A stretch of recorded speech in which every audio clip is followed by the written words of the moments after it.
rocking with the hottest boxing podcast in the land with your host, Coach Malachi Williams. True.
For the thousands in attendance and the millions watching around the world, ladies and gentlemen, let's get ready to rumble!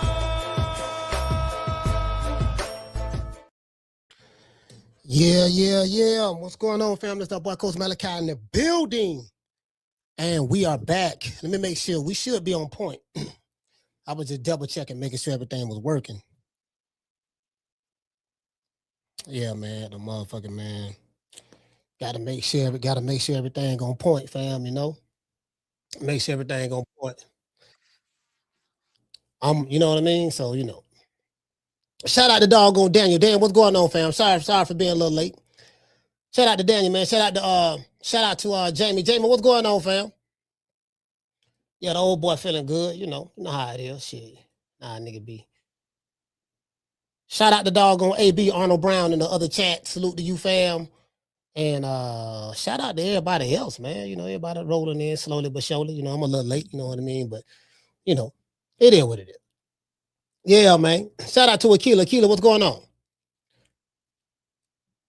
Let me make sure you can hear me, shit. Okay, yeah, y'all can hear me. Okay, cool. Yeah, shout out to Akila. What's going on, Akila? Man, you know what? Shit, I think I might have found a new routine. It's a new routine. I probably, new routine is the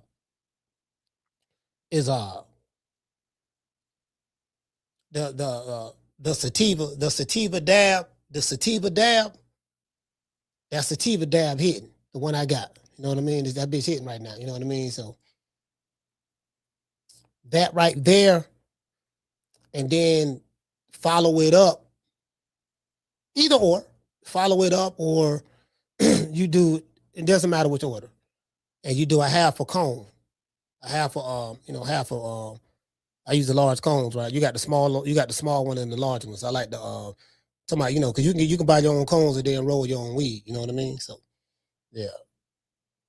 Yeah, for sure. You get what I'm saying? Shout out to Jamie. Jamie, what's going on, fam? It is what it is. What's going on? You all right? Yeah, man, everything Gucci. Hold on, let me see can I get the thing on the screen.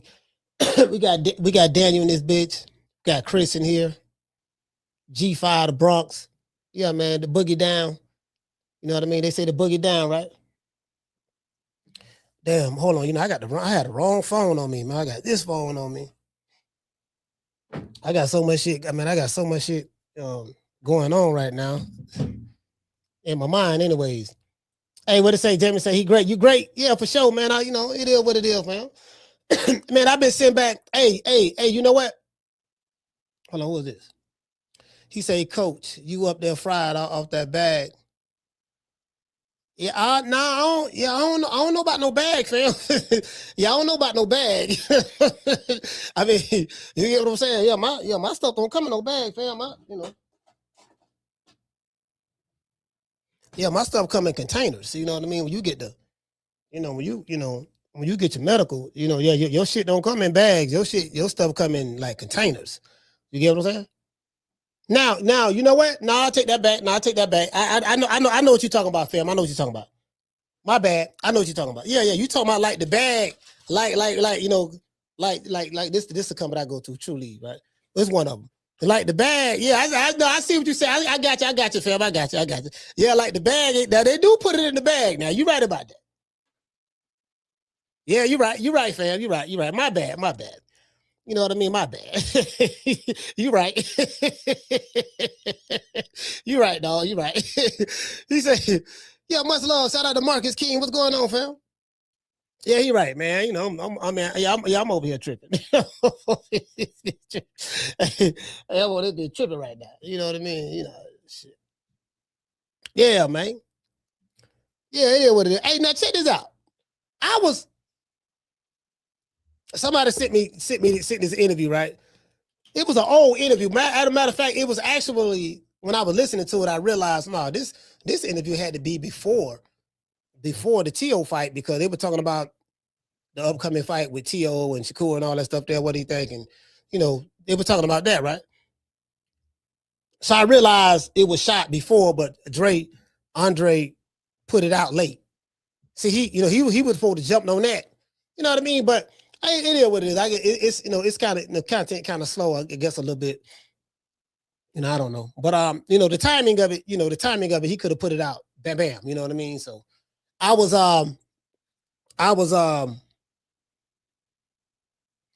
talking to someone from, you know, a good brother. I just say a good brother over there, man, over there with Bill Haney's camp. You know what I mean? Good brother, man. You know, my man, you know, he a cool dude, real cool brother from the town. You know what I mean? And me and him talk all the time, you know, on the phone and stuff like that. And real smart brother too, real smart brother.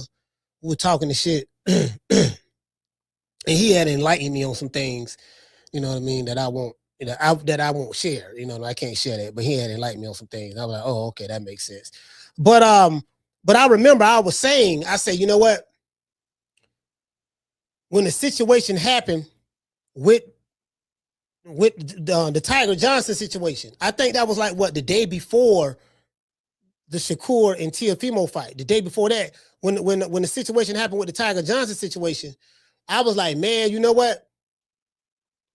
Even though Tiger swung and started the first time, the second time, I heard something else. I heard some shit that Dez pulled a swung on Tiger when he walked off the podium where he was at with Eddie Hearn and them, and he had them fired on him. Then they rushed him. You know what I mean? I'm hearing Bill got swung on. I don't know. So I really don't know. I don't know. You know what I mean? I'm hearing different things, conflicting stories, and I wasn't there, and you know, and I didn't see it. So it's kind of like you trying to see what happened and what went on with camera angles, and then you got the YouTube detective. We're gonna slow it down. Okay, here you go right here. Now they're there right here. Now he was running there. Southpaw. Yeah, he was running. See, I caught him right there running. See, you know, but he didn't. You know, but he didn't see when Dev allegedly is supposed to have fired on Tiger Johnson, swung on him. Bam, bam. You know what I mean? He didn't see that. So, you know what I mean? It's a whole lot. It's a whole lot. But hey, you know. But what I was saying was, if you know, there's a appearance of the Haneys being bullies, and what I mean by that is this: we saw what happened with the Brian Norman Sr. and Jr. situation. Tank. Deebo Dev's trainer. Devin Haney's security guy name is Tank. You get what I'm saying?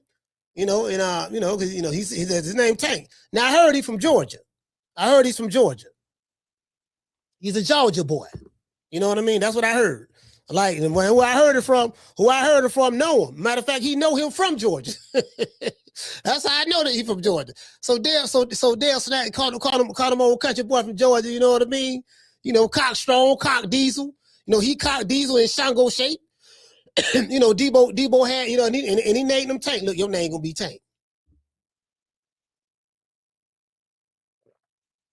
Your name gonna be Tank. You see what I'm saying? You know, because you really built like a tank. So your name gonna be Tank. So they say Dev had them found him. He was homeless. I don't know how true this is, but they say Dev's security, Tank, he was homeless. And Dev was riding down They say he was in Atlanta for something. And he was driving down the street in his Bentley. And he saw this tall, homeless dude eating out the garbage can. Now, I don't know how true that is. I don't know how true that is. So, according to sources. Sources say. I can't confirm nor deny it. But they say Dale saw him eating out the garbage can. And, Dale stopped and said, I'm going to help my fellow brother, man, and, help him out. So Dale stopped and helping the homeless, gave him $100 bill. When he gave him $100 bill, he noticed who Dale was. He said, man, you Devin Haney. And Dale was shocked that the security guy knew who he was. Well, he wasn't security at the time. He was a homeless dude digging in the garbage. Yeah, man. Yeah. How you know me? Man, you one of my favorite fighters, man. It's such an honor to meet you, man. And, I'm sorry. I'm living bummy and stuff. I ain't got nothing, man. I ain't smelling too good, man. But, man, it's an honor to meet you. And Dale was so shocked and happy and surprised that, this brother, had recognized who he was. Dale said, you know what? What do you do for a living? You ain't got no job. It's obvious you ain't got no job. He said, look, do you want a job? He said, yeah, man, I do anything. He said, you want to work for me? Yeah, I work for you. Well, I could do security, whatever. And they say that's how the man got the job. True. Now, that's what they say now. Again, I'm not saying it. That's what they say. You see what I'm saying? And what it say? The Prince say, stop. Hey, Prince, I'm telling you what the people told me. You see what I'm saying? That's what I'm telling you what the people say. I ain't saying it. They said it. You know what I mean? You know who they is. You know who they is. You know who they is. Yeah, man, they say it, fam. I'm just, hey, Ramon, that's, you know what I'm saying? Now, I can't confirm it. Now, I ain't saying that's what happened. That's what I heard, though,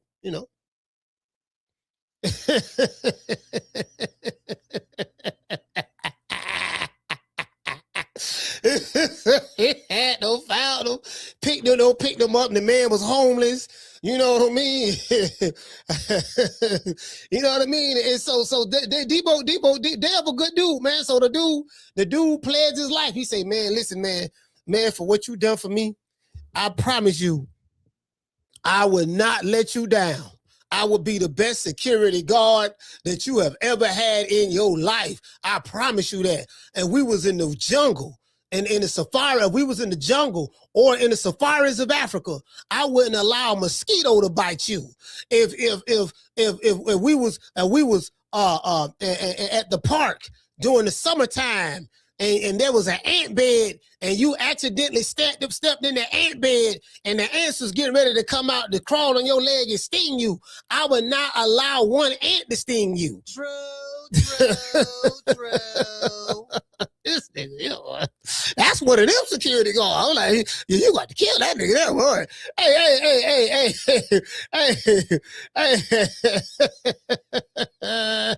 Hey, the Prince. Hey, look here, man. Hey, the Prince. I'm trying to tell you, boy, he ain't the one, boy. He ain't the one, boy. I'm telling you, boy, listen, they got them goons with them too. Now they got them goons. They had them goons. I confirmed it. I'm telling you, I seen a couple of them. That's it. He got some goons now. Now Deebo got some hitters now. I'm tired of that. That's all I'm saying. I'm just letting you know that shit ain't gonna be sweet.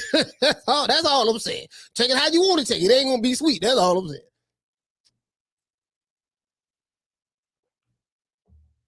Man, shout out to Steph. Steph, what's going on? That's what I heard now. Sources say. hey, sources say. You get what I'm saying? According to reports.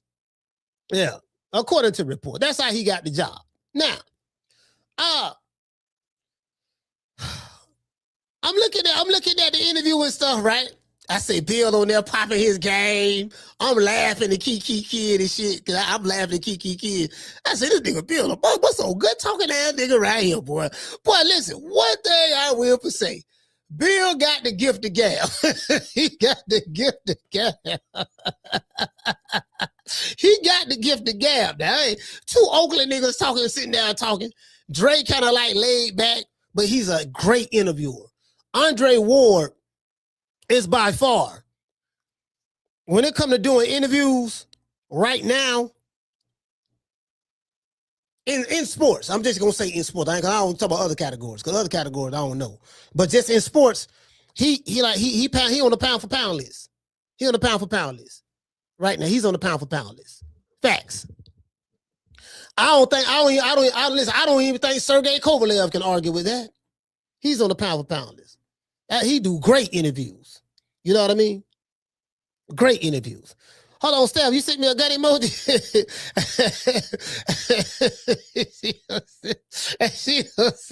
Hey, I ain't seen one of them in a minute. It's been a while since I seen a gut emoji. I thought hey, Steph. I used to see these on the regular. 2021, 2022. I used to see gut emojis and demon face emojis. She say, Coach, if I'm judging you right, you probably somewhere right now. I'm doing research in the background. She said, you probably somewhere right now. Hey, man, look here, man. Hey, check it out. Man, I had my partner, man. Motherfucker. Hey, shout out to Shock G, man.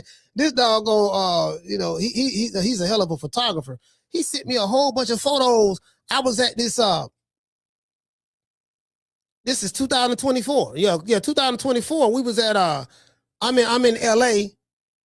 And my Free Rebecca Ross opened up his dispensary. It was the grand opening of his dispensary. I didn't have any of the pictures from that event. And couldn't find out Bill Haney brother-in-law, so to speak, who was a photographer. He was the photographer that worked that night. And he just sent me all the pictures. He said, man, I ain't even know. I'm looking through my photos and I saw you in there. He didn't know me then. We didn't know each other. So he looking through the photo. He like, man, goddamn, because I'm at the grand opening of the dispensary, but also Free Ray had a birthday party that night. It was his birthday. So Warren G came out to perform. All the celebrities came out. The different blood sets was there. Different Crip sets was there. Who else? Let's see. Comedian Scruncho was there. Warren G performed. Ayatollah Marv was there from Compton. The Blood, OG Blood. Melvin Farmer from the Hoover Crips. No, he's no. He ain't no Hoovers. My bad. Damn, but that's black. No, he ate Trey. I think I think Melvin Farmer. Then I forgot what set he had on. I forgot, man. He told me, man. I forgot. He a Crip though. Anyway, but y'all get what. You from LA, y'all know. Y'all know. But yeah, he was there. It was a lot of celebrities there. There was a lot of celebrities there. You get what I'm saying?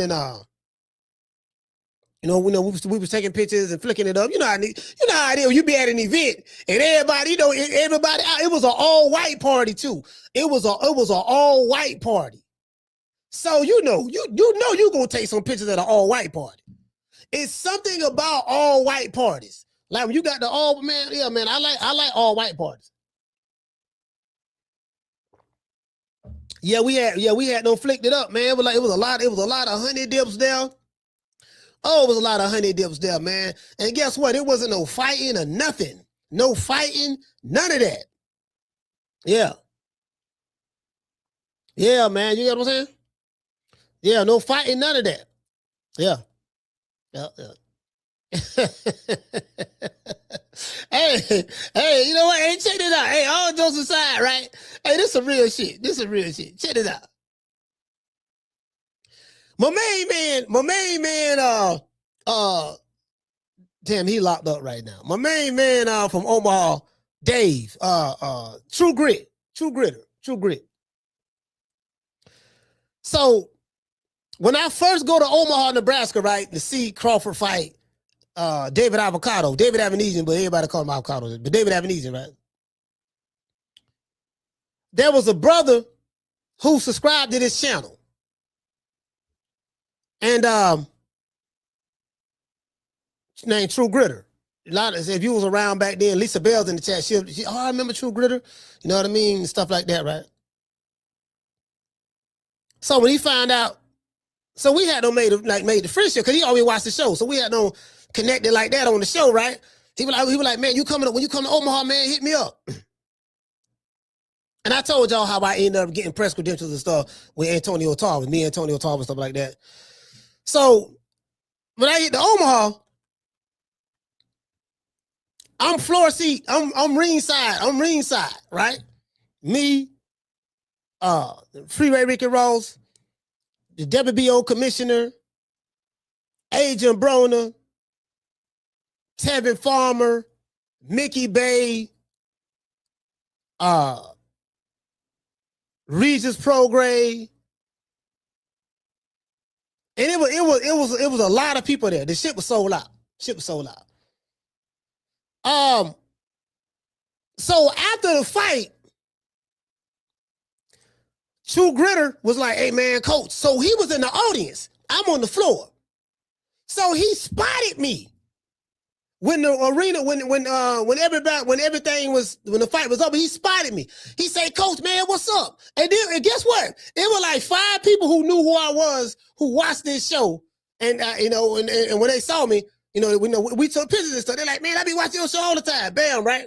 So Grit was like, now Grit 6'6". This nigga, well, listen, he's 6'6". Yeah, Dave, yeah, Grit. His name Dave, but yeah, Grit 6'6", right? So Grit was like, "Man, what's up, man? You want to go to the after party?" I said, "After party? What after party?" "Yeah, man, Bud got after party, man. It's gonna be at such and such. Let's go." Now, if you don't know anything about Omaha, Nebraska, right? See, I didn't know it was gangs in Omaha. I didn't know this, right? It's a lot of gangs in Omaha. So Grit from the hood, like he from the streets. You know what I mean? Like this nigga trapping. So I'm in the car. So I get in the car with him, right? I don't know if we gonna get pulled over. This the kind of shit I be doing. I'm all out of town, jumping in cars with niggas. Hey, I don't know. This is my first time. I don't know if I'm finna get pulled over. I don't know if he got a chopper in the car. I don't know if he finna hold trial in the middle of the street. Nigga driving, them niggas Omaha drive crazy too. Nigga drive, he speeding. I'm like, man, what the fuck? So we get to the destination, right? It's me, him, he got his girlfriend with him too, right? So we get to the destination and shit. Coach, don't worry about it. I'm paying for everything. I ain't pay for nothing. She said, "Don't worry about it, coach. I got everything." Nigga pulled out a knot of money like this here. The money looked like it was on steroids. True. Nigga pulled out a knot of money like this here. He said, "Don't even worry about it, coach." They paid to get in and gave the lady a tip.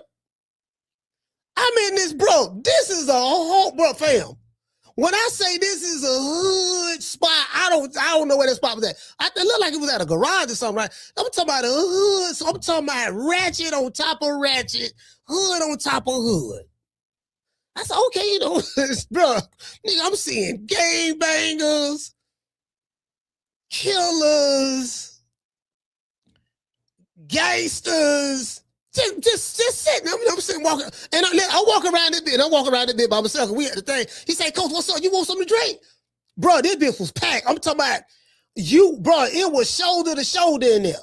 It was packed. And I was like, "Nah, man, I'm good. I'll drink." So I said, get me a Sprite. So he got me a Sprite. So I'm sipping on the Sprite and shit. Cause I'll drink. Bro, it smelled like, listen. Everything, bro. It ain't everybody. It's the whole place smell like weed. Everybody smoking. I think the police outside smoking. I ain't sure, but it look like that. Everybody smoking. This bitch packed. Bro, it looked like, but I knew. I said, you know what? Now this is my spot, though. This is my spot. I'm walking around like, okay, shit, you know what I mean? But I'm surrounded by danger. I got killers all around me. I know because I know I'm from that element. I'm like, these niggas, this is the hood. And the True Grit, the dude I'm with, he arguing with this shit. This shit bumped into him. Like this nigga 6'6". Like he was a monster. He like she bumped into him. He looked at her, and she started going off. Oh, bitch ass. She said, oh, fuck ass nigga. Said, get your ass out the way. And he looking at her like, he looking down on her, of course. He looking at her like, man, bitch, who the fuck you talking to? You know what I mean? It look like he finna. I'm trying to calm him down verbally. Cause one thing about me, I ain't but 168 centimeters. You see what I'm saying? One thing about me, I ain't getting in the middle of no fight of nobody. I try to talk to you now. But once it get to the point where I see it so heated and they finna go at each other, I ain't finna be the dude that, man, y'all come on, man, no, don't do that, man, y'all homeboy. I'm like, no, them niggas want to get something off their chest, let them get it off their chest. True. That's how we do it. Now, if you want to get something off his chest, let him get something off his chest. You know what I mean? I ain't gonna, Yeah, you get that. That's the homeboy I am. Yeah, man. Oh, hey, man, look, man, let them go ahead and fight.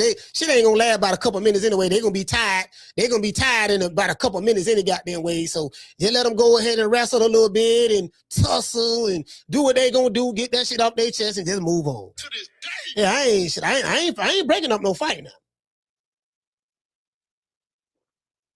If y'all want to throw some hands, throw some hands. Just don't bring the gunplay in it. You know, don't bring the gunplay in. If y'all don't want those man, just those man. If y'all that hell bent, then so be it. You get what I'm saying? Yeah, but we in this bitch, and then about 30 minutes go by, Bud walked through the motherfucker.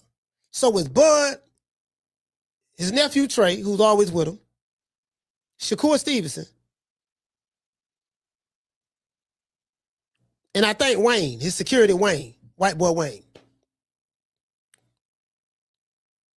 You know, his sister and them, I saw his sister and them was already in there. They had a section and shit. They had a section. Bro, my nigga, this nigga walking around this bitch really with no security. Bro, I'm talking about it's goons and goblins in there. This how this man walking around. Literally, this how he walking around this bitch, bro. Got on the stage, you know, take a picture. Like, bro, this bitch was shoulder to shoulder. It was cold outside. It's December in Omaha. It's cold. It's damn near freezing. It was cold outside, but inside that club, it was hot. This the type of dude. This the type of dude Bud Crawford is what I'm trying to say. Places that you think someone who have the type of money and celebrity that he has should not be at. That's what he gonna be at.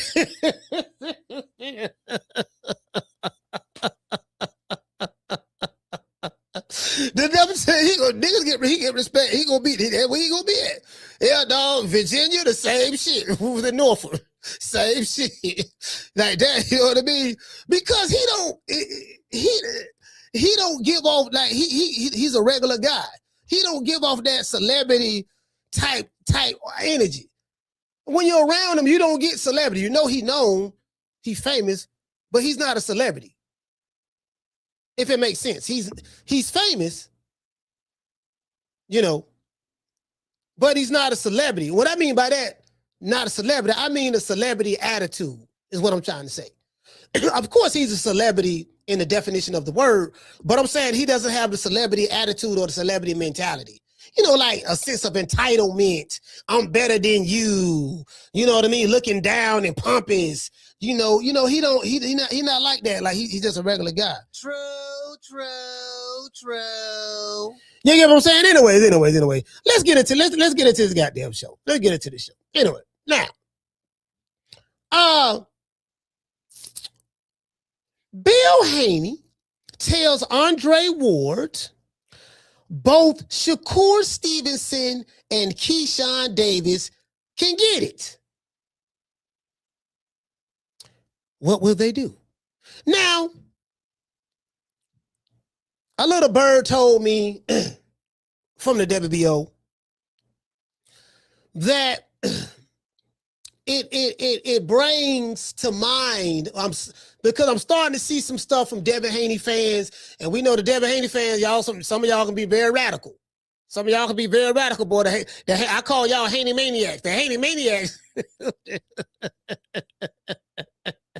Boy, the Haney maniacs, boy, y'all, boy, I'm like, damn, where all these motherfuckers coming from? I say, boy, Bill doing a good job, boy. They building an army out there, boy. The Haney maniacs, boy, them motherfuckers finna take over in a minute, man. Yeah, them motherfuckers, man, the Haney maniacs, man. Shit, bro, check this out. How is it possible? When I say this, I'm not talking to every person, but I'm saying for me. How is it possible? Aerosmith fans don't like me. Tank Davis fans don't like me. Shakur Stevenson fans don't like me. Boots Ennis fans don't like me. And Devin Haney fans don't like me. All 5 fan bases say I be hating on their fighter. You get what I'm saying? And I'm like, well, how? So, all right. So all y'all don't like me? You get what I'm saying? You know, and we know the Canelo fans don't like me. The Canelo fans don't like me. Understandably so. I earned that. The Canelo fans don't like me. Ryan Garcia fans don't like me. That's him. That's good. Teofimo, the few fans he do got, they don't like me. Shit, I got about 10 fan bases. I got about 10 fan bases don't like me. True. The only one like me is Terrence Crawford fan.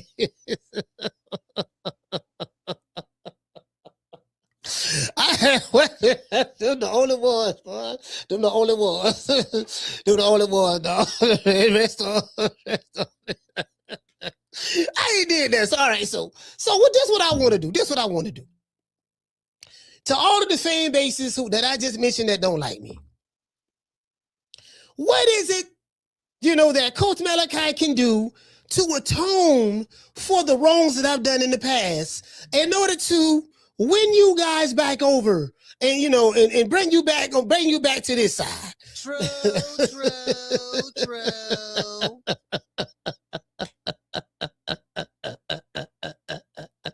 Hey, shout out to the what, Mr. Hale. What is it that I can do, I want to change my ways.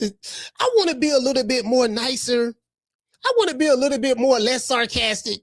It's very difficult for me not to be sarcastic because I have a master's degree in sarcasm, and I'm really good at it. I'm really good. I'm talking about pound for pound. I'm the best. Like, nigga, I'm in the top 2 when it comes to sarcasm, right? I'm very sarcastic. I'm sarcastic with my kids. I keep some slick shit to say. I don't be trying to do it. It's just that I've been doing it so long. You get what I'm saying? No, Diddy. Y'all want Yarmus coming over here. Coach, you forgot to say pause. you said doing it so long, you forgot to say pause. I don't want him to come over. Hey, boy, this shit. boy, this is a good one here, boy. You want to smoke with the old boy Rick James? Yeah, man, this shit, boy. I ain't gonna sit here and lie to you, boy. This shit right here, boy. Hey, I'm just saying. So I'm like, I just realized. I said, I got all these fans. Oh, I forgot about Wilder fans. Wilder fans still mad, and yeah, they mad. They still mad too. So I'm like, man, God damn. I'm trying to get them back. I'm trying to get the Ball Squad back, but it's just so difficult. This nigga on TV crying.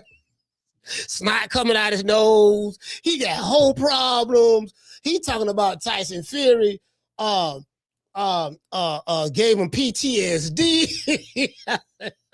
So I'm trying to, it's hard with Wilder. No, it's difficult. It's difficult with Wilder. I'm trying. Wilder just, boy, oh Lord have mercy.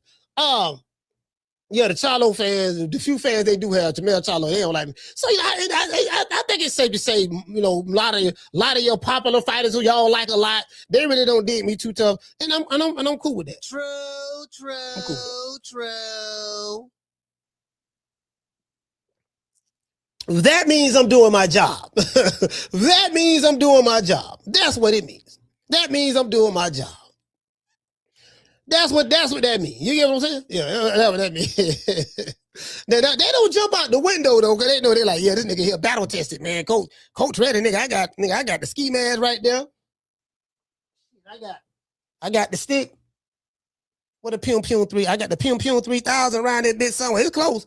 It's close. What Pum there? Okay. Yeah, it's close. I got the Pum 3000.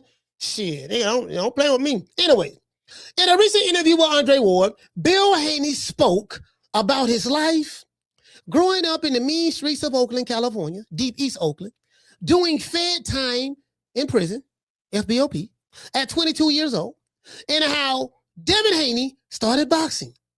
It was very, very touching, me listening to it, It's like listening to a proud father to a son, and he's sitting there, just like, just so proud of him, and, and he sticks his chest out, and, you see Papa Haney, you know how you got Papa Chenko, you got Papa Chenko, you got, you got Papa Bill Haney sitting there, you know what I mean? He rubbing his beard, he's saying alhamdulillah, he got his hair nice and curled up. You get what I'm saying? And he letting everybody know. he letting everybody know, goddamn Devin Haney. Devin Haney is the greatest of all time. It ain't no fighter that came from the womb of another woman that's better than Devin Haney. Devin Haney, he knows all 5 styles of boxing and the other 5 styles that have been banned. You get what I'm saying? So, him, it is what it is, right? So Bill go out his way to do that. In a recent interview with Andre Ward, Bill Haney spoke about all of these things, right? Bill also spoke about what life is like being a father, a trainer, and a manager. Then the topic switched to Shakur Stevenson and Keyshawn Davis. Bill spoke about how their names are on Devin Haney's hit list. You see what I'm saying? See, sources say Deebo Dev got a hit list, right? Like Tommy the Hitman Hearns. He the new Hitman Hearns. He got a hit list. All right, now she Norman off there. Okay, scratch Norman off that list. You see, I got Tank right there. I don't know why you got Tank. I think, you know what I mean? Like, Tank fighting court case. I got Tank right there. You see, we got you see, we got Shakur Stevenson. Yeah, he on the list too. Let's see, Keyshawn, he in there somewhere. They gonna Keyshawn right there. Meeshawn right here. We got Meeshawn. Let's see, Ryan Garcia. I think he down there somewhere too. Let's see who else we got. Let's see, King Kong on here. Yeah, King Kong, he can get it too. Let's see, who else on here? Godzilla on here. Let's see, who else we got? We got Piccolo on the list. Goku, yeah, your ass on the list too. Black Freezer, he on the list. These niggas walking around. These niggas walking around. That nigga Bill Haney funny than a motherfucker. Hey, Bill, yeah, we got a list, dog. We got a whole list of sap suckers we looking for. We got a whole list of sap suckers right here. Let's see what we got right here. All these sap suckers. Sap suckers, Deebo Dev want to fight. Let's see. And they better not duck neither. Let's see. We got Meeshawn, he been running his mouth a lot. That boy from Virginia, Meeshawn, who gonna get his ass? Let's see, who else we got? Let's see, Coach Eddie from the ATL, he been talking slick too. We gonna get him too. What the boy named Corey from Miami? Yeah, we gonna get him too. Yeah, you on the list. Let's see what's on the list. Jamie from New York, you on the list. Let's see. Keela, yeah, we don't discriminate. You on the list too. Let's see who else we got. Let's see. Miss Sheila from Houston. Yep, you ain't too. You on the list too. Let's see what we like. Listen, Deebo Dale walking around that bit. Well, Ramon on the list. Yeah, he on the list too. You got to put him on there. You number 10 on the list. Yeah, hey, listen, the man walking around. Ultra Instinct, Goku, you on the list. Hey, yeah, somebody said great. Just somebody say DC Gray. Yeah, DC Gray is definitely on the list.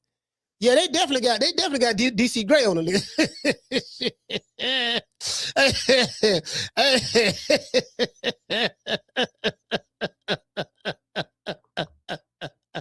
Yeah, got my dog Gray on that. Shit, Gray got me. Shit, Gray got a list too. Shit, Gray got a list. Hey, shout out to William. William, what's up, fam? Yeah, Gray got a list too. Motherfucker. Hey, shit, you know Gray got a list. Gray say, when I see that motherfucker, he say, man, when I see that motherfucker, Bill Haney, I'm gonna slap that motherfucker. I dare you that. If he ever bring his ass around this way, I'm gonna slap him.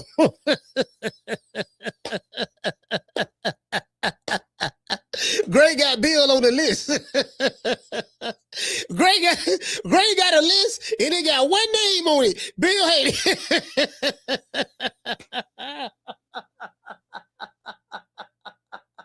Hey, Gray got a list and it got one name. He got Bill's name on that bitch. Motherfucker. Your ugly white nose, nappy hair. Dirty beard looking bitch. And coach over there laughing with his little short motherfucking garage nose looking. Who framed Roger Rabbit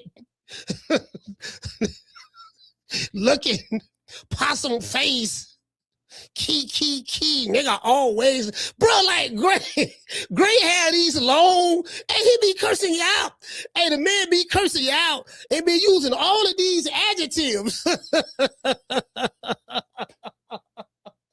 He be using all of these descriptive words before he. I said, this. I said, yeah, where's the hell? What's this? Boy, that's them DC niggas a motherfucker, boy. That's some DC niggas, man. Those some DC niggas crazy, bro. they crazy for real, bro, for real. Hey. I'm gonna tell you, if I see two DC niggas together, I'm going the other way.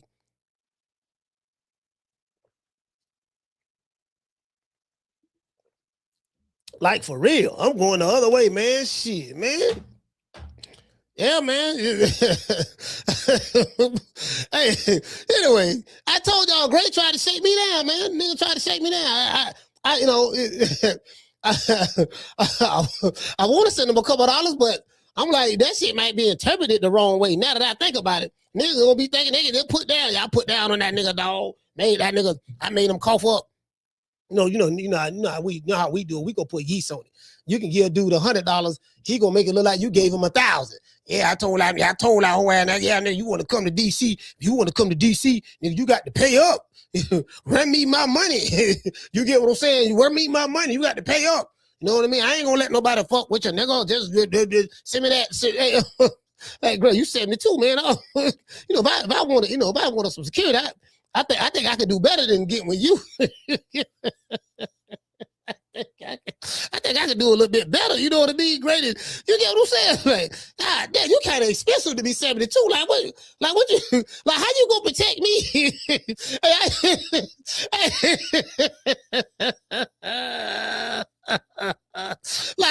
Great, look, man, look. I'm like, you 72, dog. $800, 72. I don't know about that, Green. Now, hold on, you don't know. Wait a minute.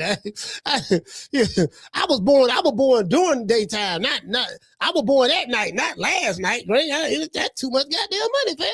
Shit, what do we got to throw some hands? Like, you ain't as fast as you used to. You know what I mean? You ain't as fast as you used to be back when you was in your 20s and 30s. You know what I mean? Yeah, man. You see, we might be in a jam somewhere, man. We got, you know what I mean? Shit.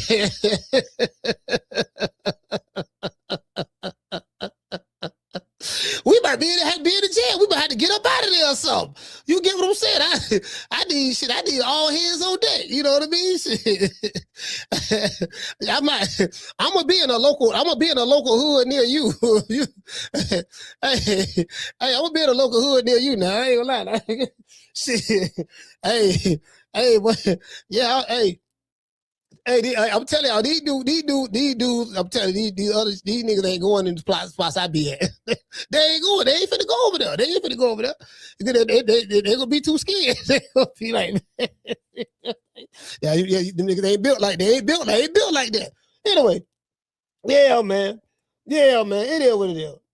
Shout out to Willie, man. Willie, what's going on, fam? Hey, the Prince said, you best believe, Greg, he was just a facts. Hey, you know what? Hey, the Prince, he probably got a 38 too. Listen, he got a 6-shooter. He got a 6-shooter. He got a 38. I'm sure he got a 38. He got a long barrel. He probably got a long barrel 38. He either got a snub nose 38. He either got a snub nose or he got a long barrel 350 cell, 350 cell mag. Chrome and black, 350 cell. He got a revolver now. He definitely got a revolver. He got one of them. He got one of them old Clint Eastwoods. Motherfucker reach down like that there. You know you had that fire in your waistband, and you reach down like that there. That long barrel 357. He's still pulling up. The barrel about that long. He got one of them.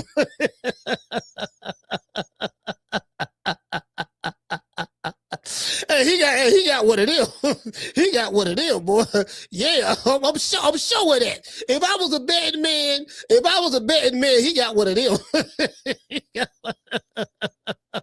Hey, motherfucker, put them up. Didn't I tell you to rent me my money? Huh? Didn't I tell you that? Huh? See, you been listening to Bill Haney. Where you at now? Now what? Run me my money. Now I told you to listen. I'm gonna give you my grandson Cash App. You got Cash App, don't you? I got Cash App. All right, then I'm gonna give your grandson Cash App. Now send the money now. I'm gonna call him right now. Hey, give me my flip phone. Give me my flip phone right there. Nigga got that 1988 Motorola flip phone. He got one of them phones. He got one of the phones they had on Miami Vice with tubs and the cracking tubs. You know the big tall ass phone they had. They put with the long antenna. He got one of them. One of them at the house. Motherfucker. Shit. Call this country wide nose. Bear my ass. Nigga talking that shit. Nigga, fuck Bill. I don't give a fuck about no Bill Haney. Fuck Bill Haney. You know, telling nigga coach always kissing this nigga ass. Let the nigga say anything. See what I'm saying? He better not answer this goddamn phone. He answer this phone telling you, boy, I got something to tell this nigga. And then listen, then he called the show. He want to argue. I said, Gray, you watching the show from 2 weeks ago. That ain't what we talking about today. That's from 2 weeks ago. He want to argue about a show. He said 2 weeks. Fam, look, it's called a replay. No, we ain't talking about that today. You hear talking about it, mother. I'm looking at you.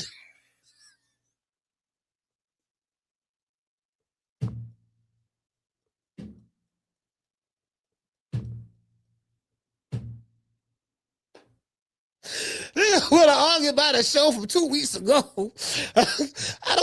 We don't forget all about that show, man. I forgot what 2 weeks ago he going up for some shit. Hey, I said that in the 80s, right? I said that in 89, fam. Well, you know, I said that in 92, fam. You know, yeah, man. You talking about 92, hey? No, I said that back then, fam. And you can't listen, and you can't tell him he ain't wrong. See, that's one thing about old people, right? You can't tell them when they wrong. Like, you can't tell them when they ain't wrong. Like, they, you know, you can't tell them, you know, when they wrong, you can't tell them they wrong. Yeah, you can't, no, listen, you can't tell them they wrong now. You damn sure can't do that.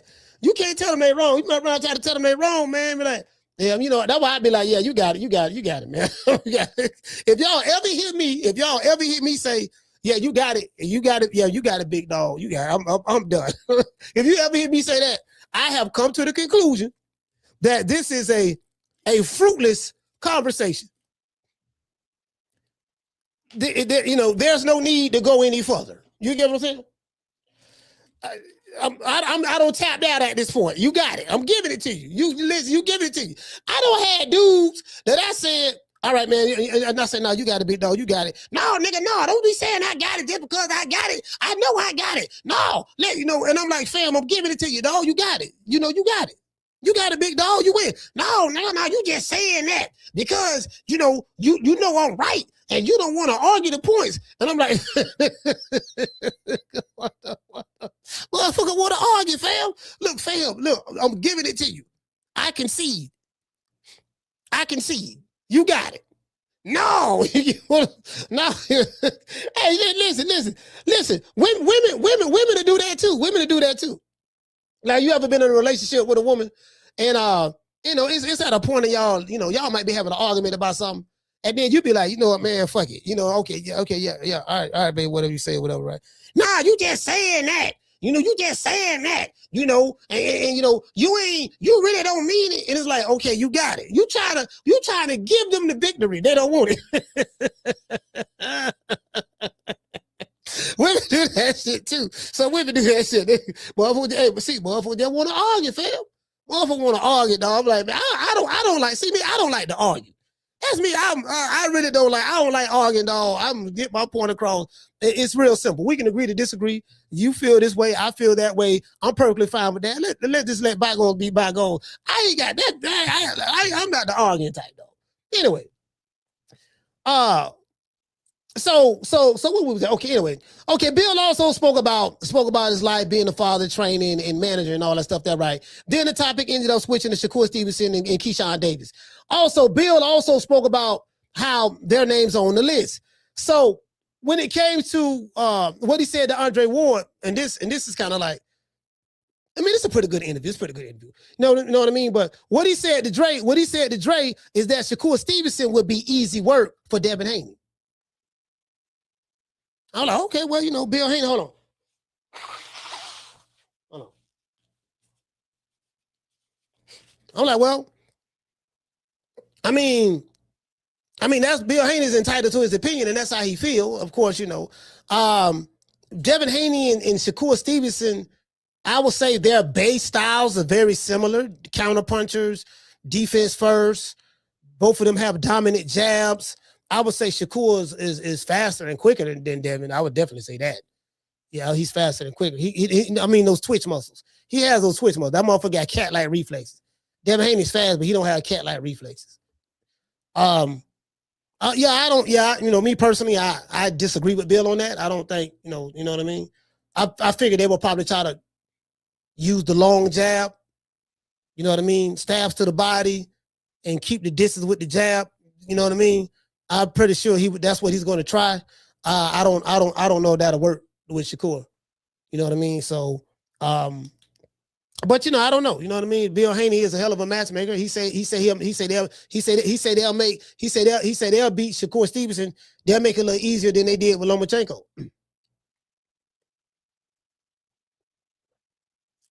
I'm like, okay. All right, well, who am I to question the trainer? He's the former trainer of the year. He's former trainer of the year, so he might see something. You know what I mean? He said it'll be easy work. Now, personally, I don't know about all that myself. You know what I mean? But what is Bill supposed to say? That's his son. He probably, he probably say his son will whoop Godzilla. You know what I mean? So I get it. When I look at the pro-Devin Haney channels, the posts. Talking about the posts on Twitter and X, right? It's a bunch of them on X. On X, it's a bunch of them.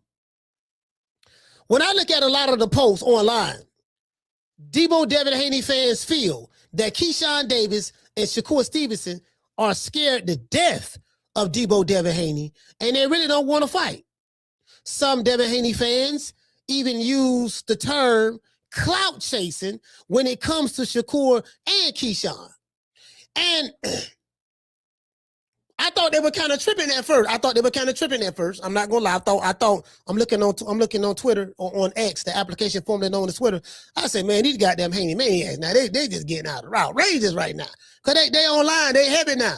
Like Deebo Devin Haney fan base, I don't know if it's growing or they got more. I don't know if they bots or whatever. I don't know. All I'm saying is he got his fan base right now, boy. I'm talking about they getting to, y'all remember Deontay Wilder? Y'all remember who was around when Deontay Wilder was the king on the throne? Who was around that time? Y'all remember how his fans was? Deebo Devin Haney fans get like that. Yeah. Get like that. I say, damn, they bullying this. They try to bully you online now. They come around flexing. Yeah, nigga, we represent for Deebo. Deebo, I'm like, okay. I'm like, oh, yeah, they the fan. Hey, what you supposed to do? Motherfuckers flexing this shit. Bill Haney don't got them jumping cables on the board. Hey, shout out to the boxing dog. hey, shout out to you, fam. Yeah, man, Deebo, man. And guess what? And the reason why they think that Keyshawn Davis and them is pump faking, the WBO released a post saying that Keyshawn Davis have not declared that he has officially moving on from the 140-pound division and he's moving up to the 147-pound division. He have not let the WBO know what his plans or intentions were. So, if that is the case, then that does add credence to Devin Haney, the Haney Maniacs, the Haney Maniacs' belief that these guys, Shakur Stevenson, because Shakur said that he'll fight Devin, but it'd have to be at a catch weight and a rehydration clause. Bam. So he automatically disqualified himself right there. Bam. So that's clout chasing. That's what the Haney Maniacs are saying, right? Haney Maniacs. And then Keyshawn, we know he don't jump out. He got the viral video. He in LA, in South Central, right where Craig and Smokey shot Friday at, right on the porch, right on the same street. Deebo rolled down to pat everybody's pockets. He went there and said, "What Deebo at?" And I'm Craig and all this stuff there. And everybody got excited, including myself, got the Holy Ghost. We was doing the butterfly, the cabbage plants, you know what I mean? The Pee Wee Herman. We were doing the Pee Wee, you know what I mean? We were doing the Pee Wee Herman. We were doing the Pac-Man, the Donkey Kong, the baseball bat, the WAP, you know what I mean? The prep, you know what I mean? The Tootsie Roll. We were doing all of that. Only to come to find out that this man have not moved up. He hasn't declared that he was moving up yet. I mean, so maybe we got to give him some time. Maybe we'll give him some time. We'll do that. But if you're going to call the man out, you very well see what he should have did. Now that I know, now that new information has been introduced to the story, what he should have did was once he did all of that on the porch and stuff, Sandy Craig, he's supposed to say, right now, I am officially declaring that I am moving up to 147 to challenge so-called Deebo Devin Haney. Because I'm looking for him. He could have did that right there, had the whole stunt, had the WBO president on the phone or whatever. Like he could have, now that I think about it, there's a lot more that he could have done with that. Now, he still can do that. So, I'm just throwing it out there. But I do understand. I do feel their pain. I do. You get what I'm saying? And some Haney fans even use the term, as I say, clout chasing, right? Let's look at the interview to see what some of the people have to say. Today's show, this show right here, is sponsored by my sponsor, Foster's Barbershop. If you're in the city of Tampa, download the app Booksy. That's BOOKSY. Foster's Barbershop is located at 1923 West Main Street, West Tampa, Florida, 33607. Let them know that Coach Malachi sent you, and you will receive a 10% discount. Let's give our sponsor, Foster, a round of applause. Yeah.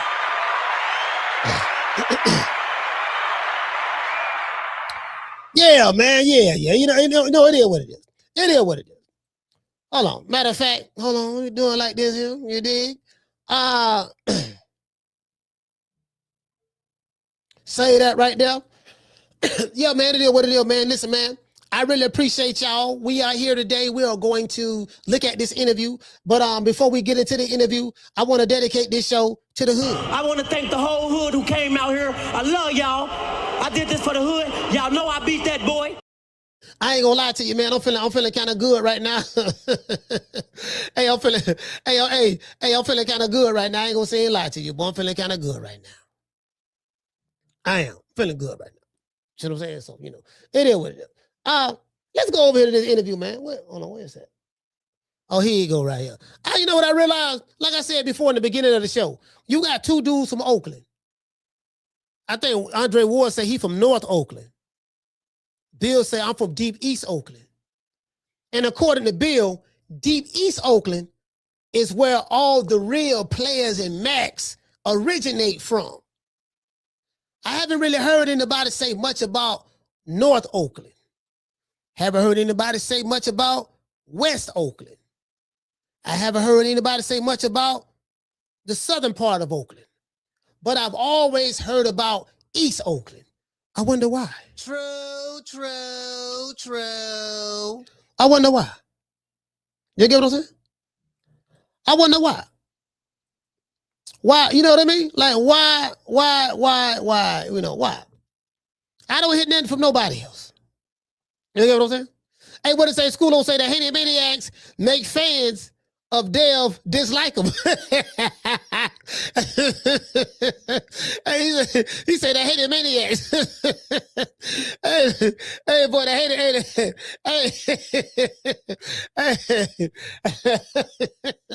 Motherfucker, the Haney Maniacs, boy, they give them time today, but they coming out with tank tops, ripped at the top. Hey, you know what? Hey, Schoolo, when I used to watch wrestling, right? I used to always wonder, man, Hulk Hogan could you know, Hulk Hogan was huge. Hulk Hogan was huge in the 80s. What I mean by that is, I mean, from a popularity standpoint, very influential amongst young kids. So, you know, my mother used to buy me some Flintstone vitamins. And, you know, y'all, you know, if you came up in the 80s, you know what I'm talking about, 80s or 90s, the Flintstone vitamins, right? So I used to watch Hogan, watch a lot of wrestling, right? So I remember, goddammit, Hogan had them rip this shirt. You know how he used to always come to the ring and rip his shirt off and all that stuff like that. Nigga, I would try to rip it. I would try to rip the shirt off, right? And I said, God, I think it was WrestleMania 1. I think it was WrestleMania 1, right? I want to say that came out 85 or 86, something like that. WrestleMania, I'm trying to rip this ball. Hey, I didn't know that he used to have a cut, like a cut right here on the top part of the shirt. Like he had a cut with the razor blade right there, right? That's so when he grabbed the shirt, it already got a tear in it. I'm thinking this motherfucker really. Hey, my mama had to whoop my ass one time. I had to mess the shirt up. I almost stressed it all the way out. Man, my mama had whooped my ass. My mama said, boy, I had a Fruit of the Loom t-shirt on. I was trying to rip it because I'm watching them. I'm eating all the Flintstone vitamins. I'm popping 3 and 4 at a time, and I'm doing push-ups, and I'm trying to rip my shirt off. Nigga, I'm doing push-ups. All throughout the match. Popping Flintstone vitamins. Hey, Jamie. Hey, I'm dead serious, bro. I'm dead serious. Nigga, I'm popping vitamins like, hey, shit, man. Shit, nigga, Hogan was, man. Yeah, man. That was the cocaine. That was the cocaine and steroid era right there of wrestling. Anyway, let's listen to this here. Back in the car and we riding, and he's like, so what you think? Yeah. I was like, damn. I was like, well, look at you. Yeah. He was like, what? I was like, dude, look in the, I told him, pull down the visor. He pulled down the visor. I said, are you lumped up? Are you marked up? He's no. I said, are you tired? He says, no. I said, well, you didn't leave it in the ring. Wow. Ain't nobody to be mad at but you. Hey, so 2 light-skinned brothers, hold on. 2 light-skinned brothers from the town. Yo, wait a minute. Oh, bro, listen, brother, is this a coincidence? 2 light-skinned brothers from the town doing an interview together. Lord have mercy. Mm-hmm. You know? So back to the Shakur thing, man. You is it peace or is it still up? Because y'all around the same weight class. And I don't mean personally. I'm saying competitively on a boxing level. Well, of course. I mean, it's always up. You know what I mean? So you retired. We put him on the list. You know what I'm saying? He knows what being on the list means. It's up because He's not going to put Keyshawn on the list. Bill said we put him on the list. He said so casual too. Yeah, see, we put him on the list. See, tell our nigga the boxing Don, he on the list. King Kong, he on the list. Goku, he on the list. Let's see, Steph on the list too. Yeah, right. Let's see what we got. Let's see, Piccolo, he on the list. Now let's say Wiz, he on the list. Let's see what we got. Lord Barris, he on the list. Shit. Ultra Instinct Goku on the list. Let's see, Big Bird, him and Mr. Snuffleupagus, he on the list too. You know what I'm saying? Like, bro, like the man walking around, bro. This what makes this so funny. And then you add in, you know, they roughing mofos up at press conferences, you know, they rough the Normans up, you know. I'm just saying, this is the perception. They don't rough the Normans up. Tiger Johnson don't got stomped out. You get what I'm saying? And it's like the Haneys is like the reputation, the Deebo thing, like, damn, you know what? They like the villains. They like the villains of boxing, fam. They like the villains right now. Keyshawn's not going to put him on the list because they're friends, right? It's not up. With us. Dev and Shakur was friends too at one point. But that's not. It's always up. You in boxing, we're in around the same division. You know what I mean? And that's never changed. You know what I mean? Of course, outside the ring, right? We see Core, we dap him up. You know what I'm saying? And all the stuff. You know, it's no, of course, it's all business. And both of the guys quest to the Mount Rushmore of boxing because they both have a path to get there. It's not like Shakur is not going and trying to be the best, one of the best ever. Devin is trying to be one of the best ever. And in that pursuit, you have an opportunity to really show how great you are. So he said, so Bill, said, hold on, this is another thing too, right? Bill Haney has a cult-like following now. Because Bill is the one that got the gift of gab. He the one that's popping that game. He is the brains. You know, like Pinky and the Brain. Bill Haney is the brain. You get what I'm saying? He's the mastermind. He's the orchestrator. You get what I'm saying?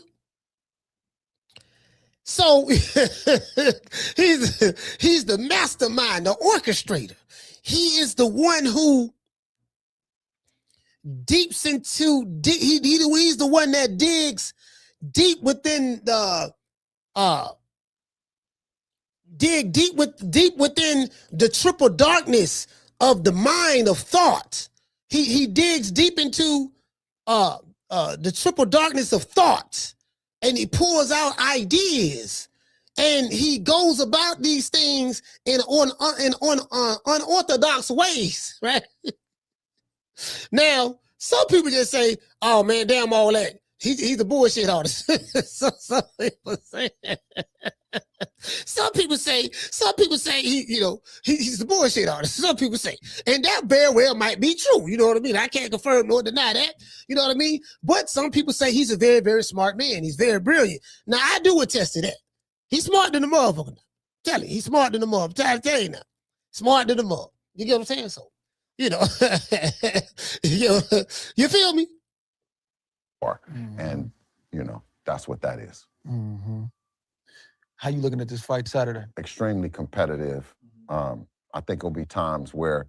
So this is, you know, he asking about Shakur and, you know, father trainer, this and that. It's a whole lot of shit. He said, I'm glad he put chapters here, but I didn't do a great job. I didn't do a great job time stepping it. But let me go right. I think this is. The email. No, what? I'll show you the text right now with him.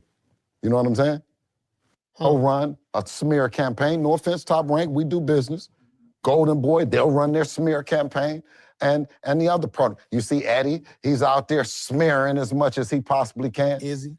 Well, I mean, when they talk about him, he openly says that he's not allowed to, or he's not at liberty to say things that are inconsistent with him when a fighter is being promoted by him, right? When a fighter is being promoted by him, he has one language and one verbiage he uses, and then when a fighter is not promoted by him. So stop listening to Eddie Hearn.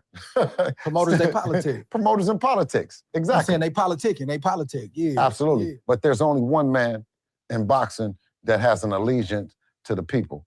Yeah. That's Devin Haney. Mm-hmm. Not signed to... Hold on. Now, wait. I want y'all to follow me on this. Bill said there's only one man that has allegiance or pledged allegiance to the people. He said that's Devin Haney. I don't know if I agree with that. I'm gonna tell you why. Bill Haney is the one that's doing the talking.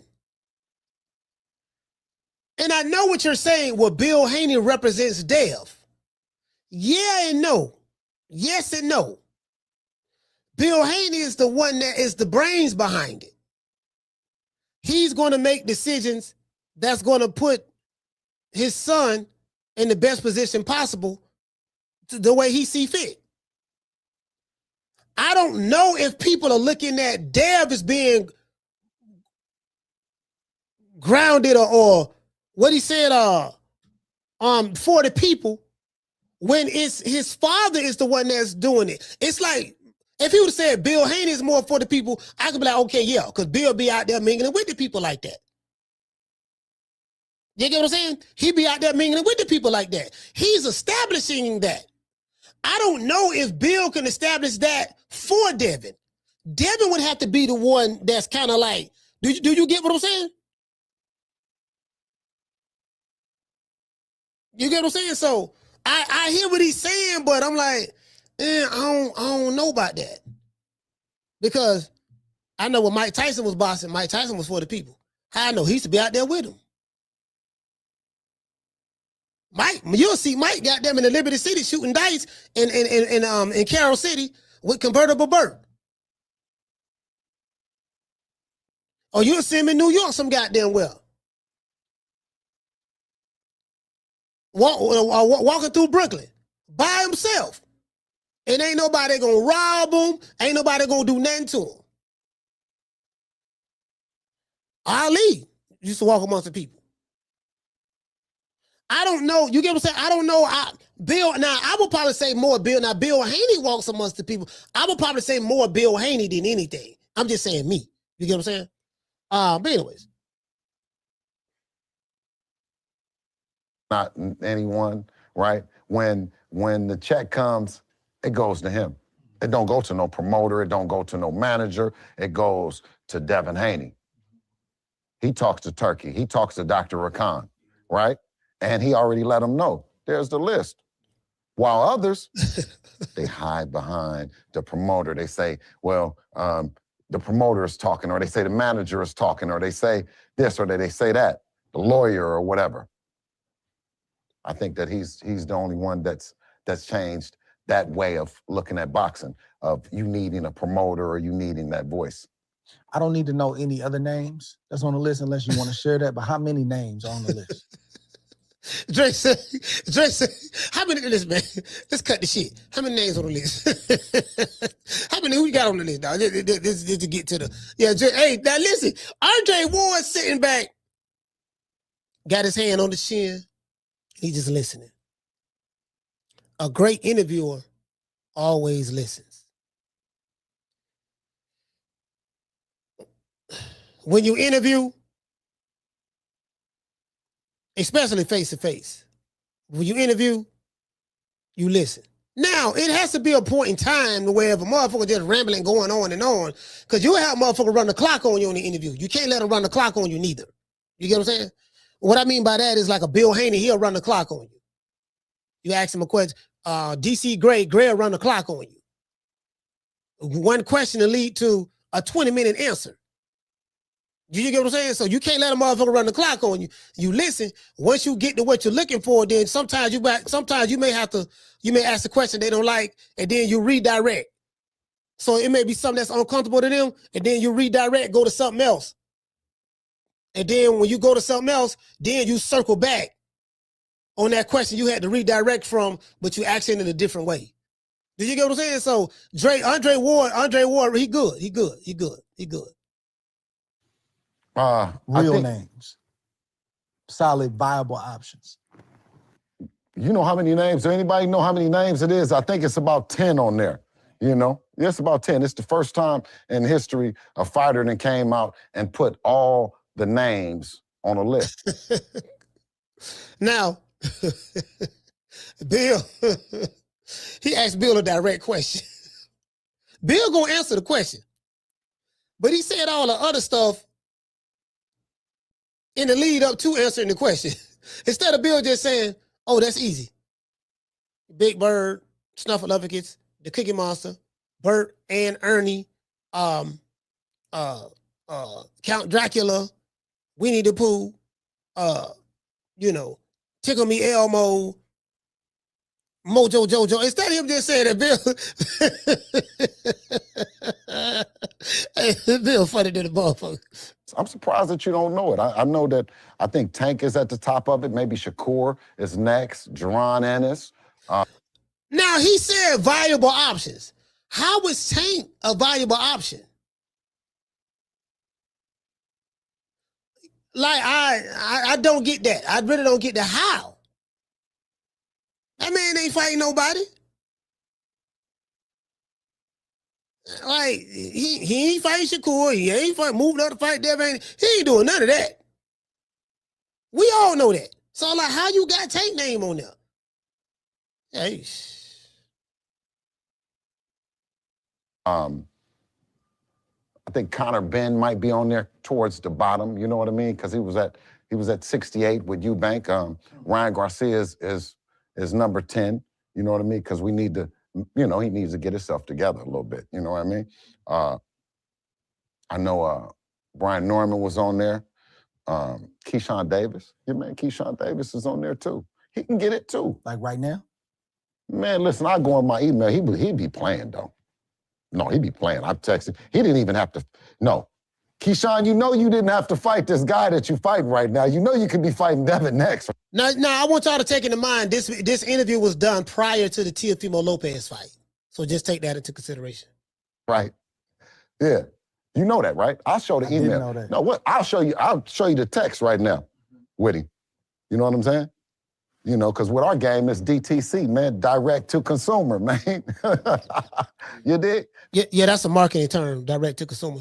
No, we go into DMs. That's right there. Yeah. I mean, come on, man. If you really wanted to fight Devin, you would call Dre. That's the big homie. Mm-hmm. Man, Dre phone is quiet as a mother right now. You don't think they want it? Man, you ain't heard it, Dre.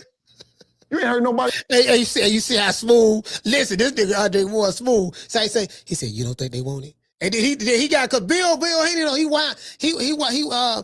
you don't winding him up now. But like Dre, Andre Ward. I told you I went to media school, right? So listen, Andre Ward, he has a seductive way of speaking. When I say seductive, I don't mean in a sexual way. I don't want nobody mind going in the gutter. He has a way, it's like little subtle things. It's tonality, it's pitch, it's deliverance, it's listening, feeding off of what the interviewee is saying. Because a lot of time when I do interviews, I really don't have any notes written down. The reason why I don't is because you should have notes, you should have questions. I may have bullet point questions I want to ask, but a lot of times it's like I go where the interview it takes me to. Do you get what I'm saying? I go where the interview takes me to, if that makes sense. So But everybody got their own different style. But it's how we, you know, you don't think they want it. That motherfucker. Nigga think he's slick. But it's some slick shit, is what I'm trying to say. The nigga doing some slick shit. That's all I'm saying. They say, and you up around the baddest motherfucking young motherfuckers in the game. You done showed them everything. What they gonna do next? We've been waiting. We got the list. They on the list. And I'm surprised they didn't even call you and tell you. What kind of young motherfuckers don't come not tell the big homie they on the list. They on the hit list. These across town got their name and all this on the thing and talking about if it's up or not. Ain't nobody did Dre like that ever. Put him on no motherfucking list. You dig? You put Dre's name on the list right now, he coming to see you. You dig? So that's how disrespectful we is with this boxing. Cold list. Cold guy. Cold guy. Yeah. Take me to the you know, Dev won his belt 2019. This thing. Hey, hold on. I'll go over here. Hold on. Let's go over here. I'll go over here. I'll go over here. Hold on. Is it here? Wait a minute. Hold on. I got to pull it up. And then I go over here. I think he said it right here, too.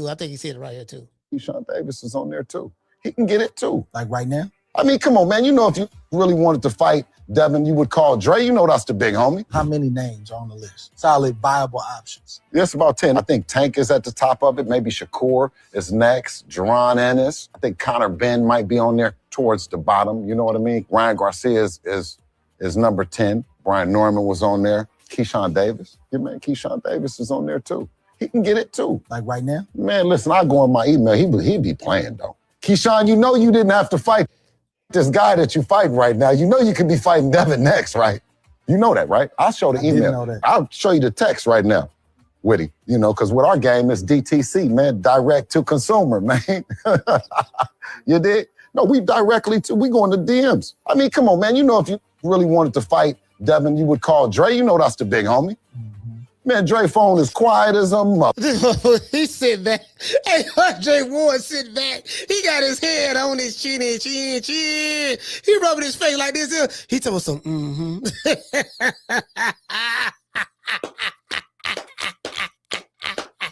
I know that look, dog. I know that look, fam. He sitting there looking at that bill like a chicken hope. You know, sit back looking at that bill like a chicken hope. And you know how you hey, shout out to Yarmouth. Hey, shout out to Yarmouth. Hey, you know how you see a jive turkey? Yeah, you know. Hey, you know how you see an old jive turkey, but you know, sitting over there. Hey, but he don't know that you know he a jive turkey. He don't know that you peeping the game. You just sitting over there looking like, look at this old jive turkey over here. He think he hot shit. Hey, that's what my mama used to say. My mama used to say that shit. She say, look at this old, she'll say sapsucker though. She look at this old sapsucker over here. He think he hot shit. What does that mean for all you jitterbugs? That mean that's somebody who think too high of themselves. Somebody who think too highly of themselves. Yeah. This nigga think he hot shit. He don't bought him a brand new pair of shoes, and you know what I mean. Got a new outfit. Now you can't tell him nothing. He think he's sporty. True. Yeah. True. Hey, you know how you used to be young, you come out there with a new outfit or some shit. You got an old hating ass cousin. I had a cousin, man. She passed away, man. R.I.P. to Yoli, man. Look at that. She used to be hating. I talk about something. Look at that. You got that old new outfit on and shit. You ain't got your car washed and got them rims shining and all that shit there. You think you hot shit. Now, don't matter caring about that shit. Why don't you let me hold the car, cuz? Let me hold the car. We going out tonight. We finna go to the Do Lounge, cuz. Let me hold the car. I was like, man, goddamn. Yeah, he sit there, look at that. He sit there, look at that bill. He sit there, look at that bill. Hey, look at that bill. I'm feeling this shit. Hey, look at that bill.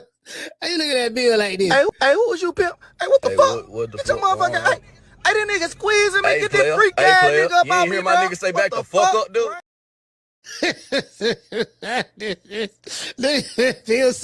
Bill sitting there popping his game. But another thing though, right? I ain't know Keyshawn didn't like, if he haven't officially moved up, let me pull up on X. If he haven't officially moved up, then it it can be looked upon as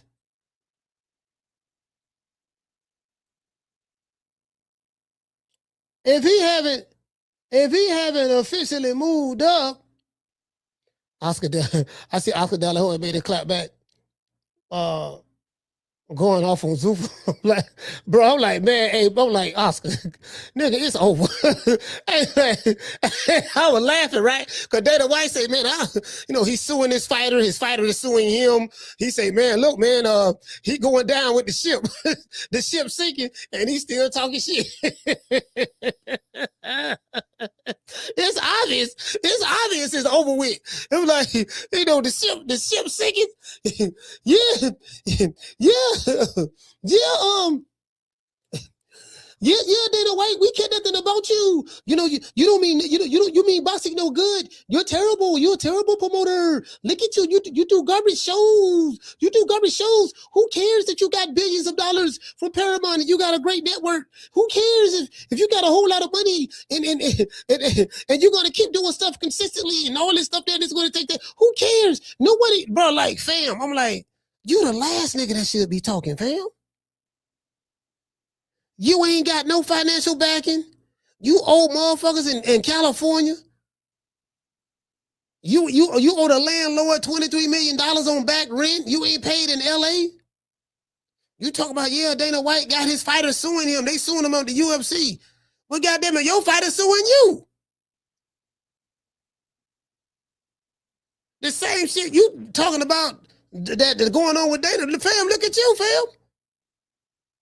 So I'm like, my nigga. To this day. He talking like he talking like it's better over there.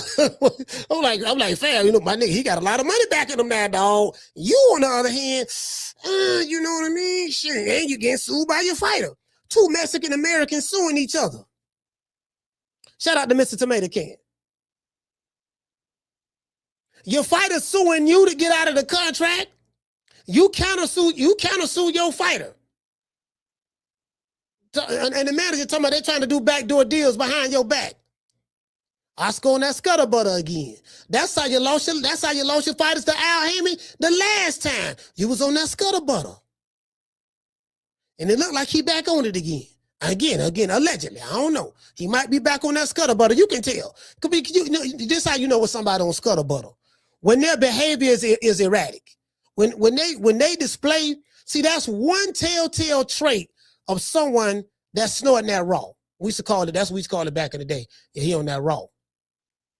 Anybody that's snorting raw, snorting powder, or not powder, we said Florida, powder, snorting powder, or on that scutterbutter, all of them act the same way.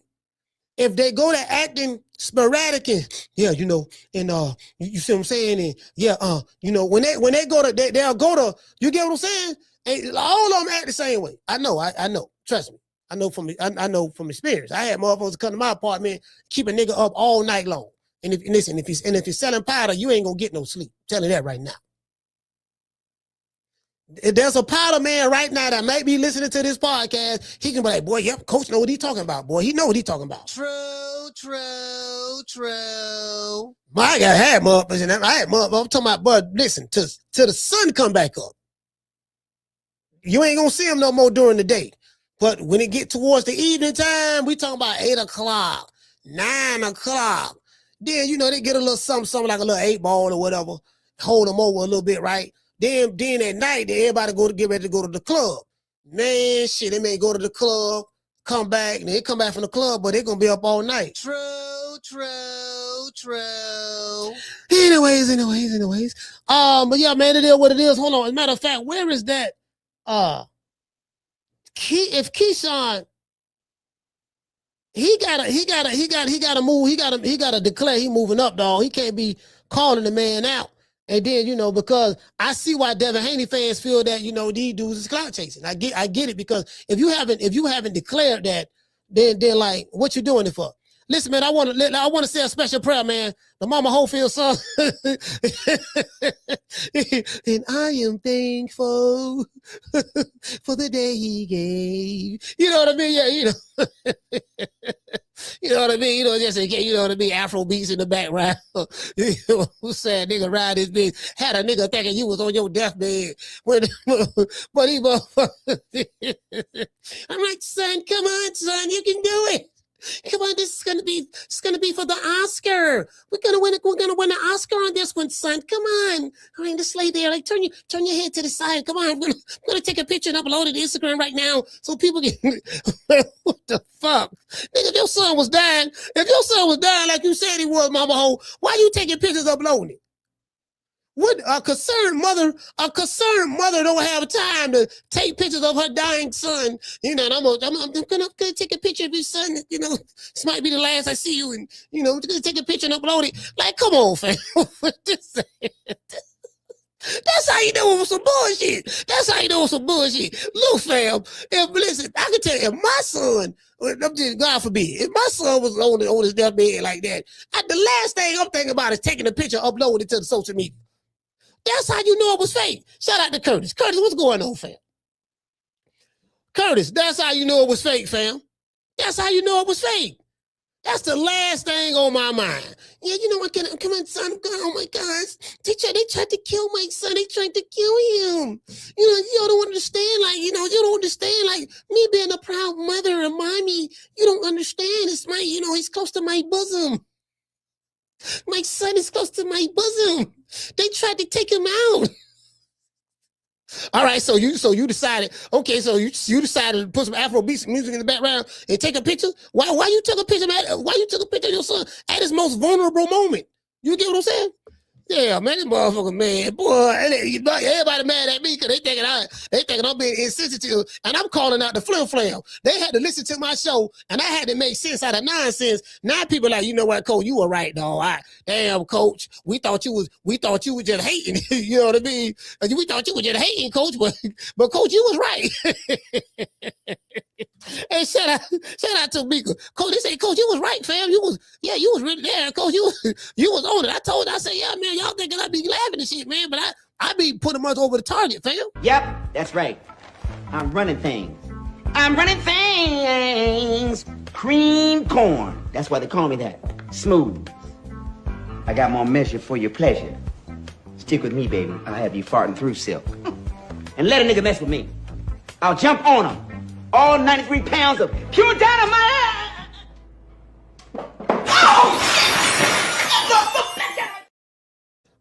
Yeah, man, you get what I'm saying? So I mean, you know, he gonna have to do something, fam. Yeah, he gonna have to do something, man. Keyshawn got to do something, man. Like, you know, he gonna have to, you know, he gonna have to move up. And like really, if he really gonna do this shit, you know, it is what it is. He gonna have to move up and really just do it, you know. Cause me personally, I want to see the fight. I damn sure want to see the fight. You get what I'm saying? And another thing too, man, I'm finna drop the phone lines. Let's see a special prayer, man. Let's see a special prayer to Deontay Wilder too, man. Shout out to Wilder, man. Let's see a special prayer for him. And I want you to hold on to God's unchanging hand, because he helped Joshua fight the battle of Jericho. Yes. He helped Daniel get out the lion's den. He helped Gilligan get off the island. Lord. Yeah, I want to say a special prayer, man, for him, you know? Don't ever forget, when I found you, you was strung out on coke. When I found you, you was like a big house, contemplating about killing yourself. So don't you ever forget who brought you to Big Time Box. I drugged you back. I brought you back. I provided food and put food on your table for your family to eat. And I'm doing it for the second time. So don't you ever forget that. Yeah, you know.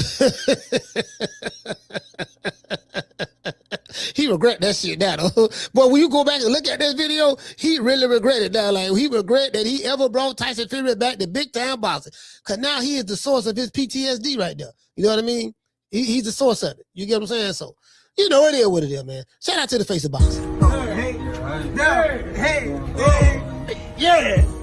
Oh, that look good.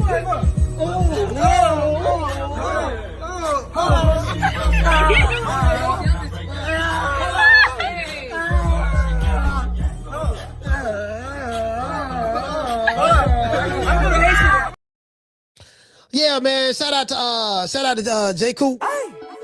What to say, fam? Jay Cooper, what's going on, fam? He say, dropping that $2 super chat. He said, greater #1 contender on the list. Hey, shout out to Hoodie Mike. Dropping that quarter over. Bam, dub on your boy. Hey, Leroy. Super chat received. Playtime's over, boy. He said, had me crying at work yesterday, hearing the Wilder video. He said he needs a PR person. Yeah, man. I ain't gonna lie, yeah, that shit, man. You know, it be like that sometimes, man. You know, sometimes as a man, you gotta see, Yarmis.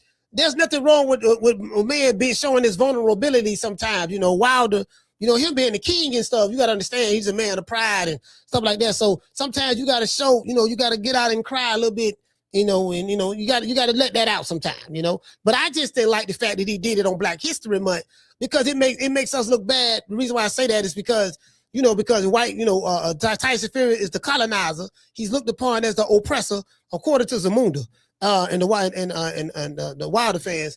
You know what I mean? And so for him to it's like he's showing weakness. You know, like you are admitting defeat at the hands of the colonizer, of the gypsy. He put you see what I'm saying? It just like if he would have came out and said it in January. Or if he would have said it on March, any other month but Black History Month, you get what I'm saying? That's all I'm saying. He should have just kept that to himself. Because now we know what it is. Now it's like, yeah, man, he whooped your ass. You in denial of the ass whooping. So you thinking of all this shit. And you say you got your documentary coming out. And he came with no fact. He said, man, you look at, I got old videos and stuff to show you what he did back then. And I say, man, fam, like, he talking about the documentary, and I say, man, this nigga can't talk right. He discombobulated, fam. He discombobulated, man. I don't know what we got to listen, man. We got to get back. I plead the fifth. I plead the fifth. 5, 1, 2, 3, 4, 5. Anything you say, 5. Go ahead, ask me a question. Did you? 5. Did Tyson Fury give you PTSD? I plead the fifth. I plead the fifth. 5, 1, 2, 3, 4, 5. Anything you say, 5. Go ahead and ask me. Did Tyson Fury give you PTSD? 5. Yeah, you don't admit that. You don't admit that. Hey, I take that to the grave with me. I take that right there to the grave. I ain't admitting that. Not that one right there. You know what I mean? Not because I'm gonna tell you why. I had them talk too much shit. You don't talk shit like that. And then you get what I'm saying? Yeah, you don't talk shit like that, dog. I want to dedicate this show to the hood. I want to thank the whole hood who came out here. I love y'all. I did this for the hood. Y'all know I beat that boy. Yeah, man. So do y'all think that Keyshawn and Shakur Stevenson is clout chasing? That's the question of the day. Do y'all think they clout chasing? You know, they're saying Keyshawn haven't officially moved up to 147. He haven't declared it to the WBO. And I'm like, you know, they may have a valid point. You want to talk some shit? Call me. Start some shit, bitch. Sup, fool? You gonna talk shit about me, homie? Where you from? Hundreds of niggas is waiting for your motherfucking call, and they all talking shit about you right now. Call the coach at 530-494-9636. We waiting on your bitch ass. Yeah, you get what I'm saying? You know, it's like, yeah, fam, you get what I'm saying? You got to come out and, you know, say something, man. Like, I was under the impression that he, you know, because he said he was moving up. People calling out Devin Haney. I was under the impression that, you know, it's official, but apparently it's not official. So, you know. I don't think Keyshawn clout chasing, though. Me personally, I think he really want to fight him. I don't think he clout chasing. I think so. We just need him to make it official to move up. I need to call somebody. From his camp. Shout out to Chris Legg. Hey, okay. Dropping that quarter over. Bam, dub on your boy. Hey, Leroy. Super chat received. Playtime's over, boy. Hold on. Let me I'm finna call somebody right now. Let me see, can I call him right now? I need to find out What? Oh, that's that right there. I need to find out, can we, is it going to be official? Hold on. What? Oh, there you go right there. My bad. I misspelled. Hold on. Let me see. Can I get him on the phone right quick?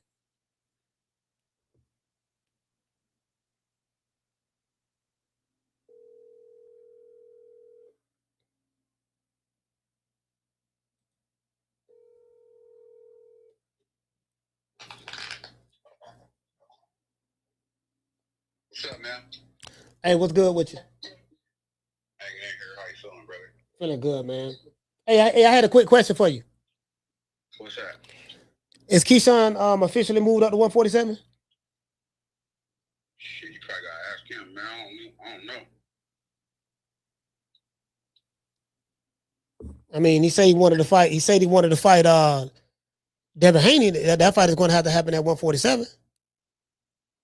Yeah, I'm sure he'll figure it out and let everybody know what's going on. Okay. All right, man. I was just calling about that, man. You know what I mean? I get at you. Sounds good. Be good, man. All right, you too, brother.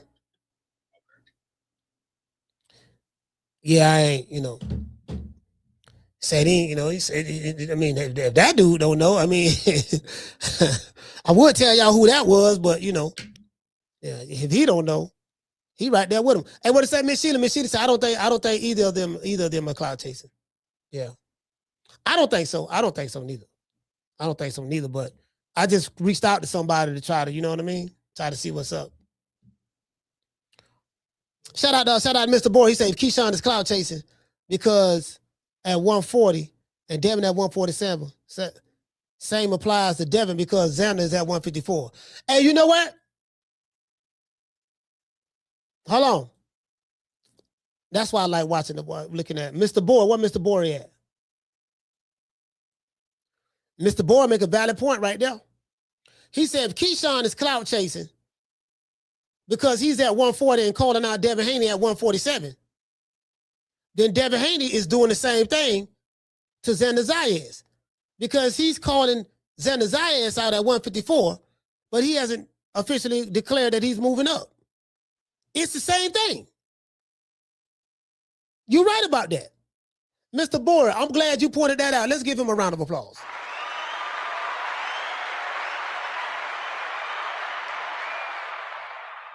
It's literally the same thing.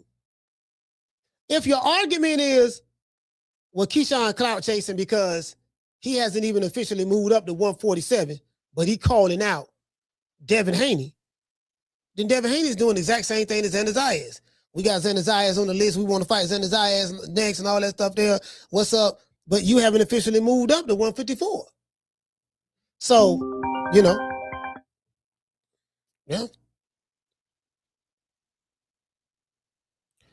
Caller, what's your name? Where you calling from? Hey, what's up, Coach? This is Coach Eddie from ATL. Coach Eddie, talk to me. What's going on, brother? And I hate to do this, man, but Brian Norman, he dropped the ball, man. He's supposed to end all this, man. He beat Brian Norman, and now this man running around like a muck. This man running around, he out of control, man. You can't tell this man nothing. But Liz, Lord have mercy. I rock with Deebo Dale. I rock with Dale. But he's taking it too far. He's taking it too far. He says going too far. He's taking it too far. He talking about if everybody on the list ducked then Tyson Fury is on the list. He put Tyson Fury on the list. Oh, Tyson Fury don't want no smoke with Dale. He put AJ, he put Wilder, he put all the great heavyweights on the list. Don't nobody want no smoke with Deebo Dale. I said, man, that ain't normal. Why you let this man off the hook? You had him and you let him off the hook, man. Let him off the hook, boy. You can't tell them nothing now, boy. Right now, they on a world tour. Right, hold on. This another thing too, right? Coach Eddie, check this out. The Normans got a double whammy because they got roughed up in New York by Devin Haney security. They gave B. Norman Jr. a wedgie with his shirt. Shout out to B. Norman Jr. Bill Haney Jr., his son, his firstborn, pushed Brian Norman Sr. on the ground, pushed him on his back. So they were working in tandem together. So they looked like a little bully a little bit there. Now they're running with the Deebo Dev moniker. Then they followed that up with putting the Beats by Dre on Tiger, what's his name? Tiger Johnson, on Tiger Johnson. And it's the Haney's involved in that. I'm hearing Deebo Dev had them swung on Tiger Johnson when he stepped off the podium, and that's when they jumped him the second time, and they got a video showing Deebo trying to run, and I'm like, man, so now it's like they the bullies of boxing, you know, and they living up to the Deebo moniker. Coach, you remember that movie, Menace to Society? Yes, sir. That's who Devin is right now. This man is a menace to society. He running around, they beating up folks. You know, they putting people's name on the list, and if you don't fight them, you a duck. Yeah. But then when you mention Sandor Martin, oh, they're different. Yeah. Wait a minute. So they said Boots duck. Yeah, but you mentioned Sandor Martin. Oh, that's different. That wasn't no duck. So man, which one is it, man? Like I say, Brian Norman Jr. had a chance to end all this. And they didn't get the job done. And well, now this man beating his chest like. Who do you blame why Brian Norman Jr. didn't get the job done? Because you saying that you blaming him? Man, I got to blame. I ain't gonna blame the whole team. it was a team effort. I ain't gonna put it on one person. Because Brian Norman Jr. he got to fight too. Yeah. And it was a group thing. Yeah. Man, I was so happy. I said, man, I just knew that we was gonna beat Deebo Dev, man. And then I got let down, and now I gotta listen to this. I gotta listen to Deebo Dev. Don't nobody want to fight Dev. Dev is the throwback fighter. Dev would have beat Sugar Ray Leonard. He would have beat Marvin Hagler. I got to listen to all this because he beat Brian Norman Jr. Man, come on, man. Somebody please. No shade Deebo Dev. I love Deebo Dev, but they're taking it too far, man. So is it safe to say that you counting on Keyshawn? If Keyshawn can make his declaration and just move up, we hope. So you saying you got your hope is Keyshawn. Keyshawn can be the one that make it do what it do. Man, Deebo out of control, man. Man, Deebo doing everything. They carjacking folks. They kicking in folk doors. Yeah. They doing too much, coach. They robbing liquor stores. Man, they a menace to society, man. Deebo out of control, man. Somebody got to put a stop. He a villain, man. He a villain now. Somebody got to put a stop to him, man. He got to be stopped for his own good.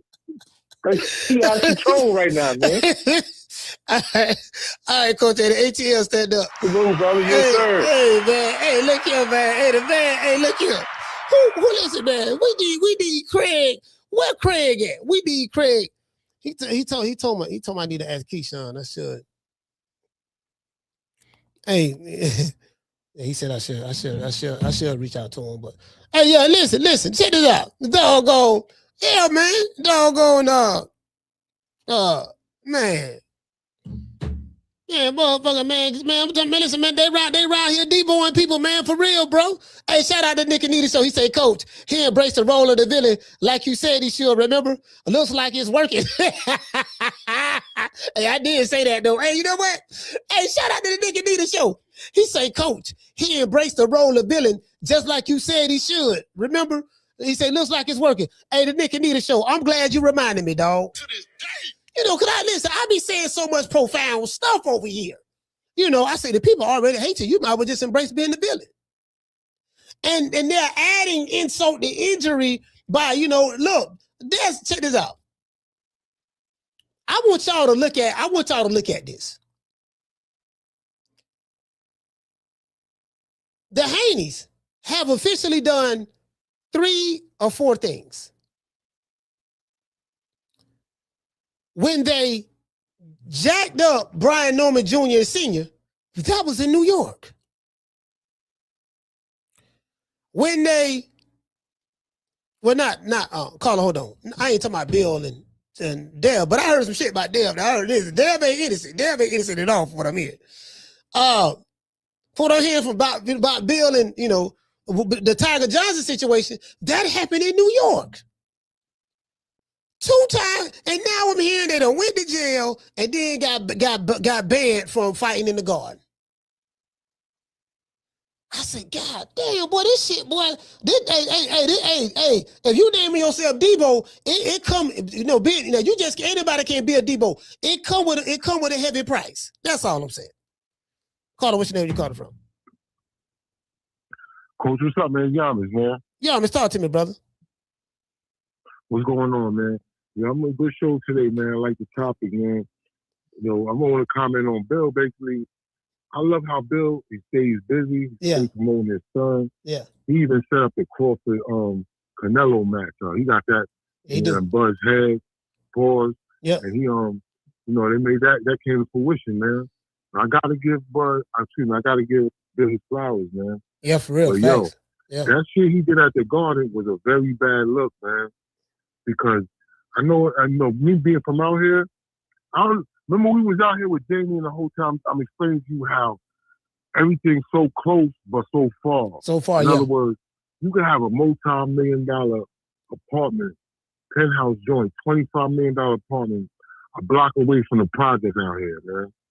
In other words, the police and the city, they know who to protect.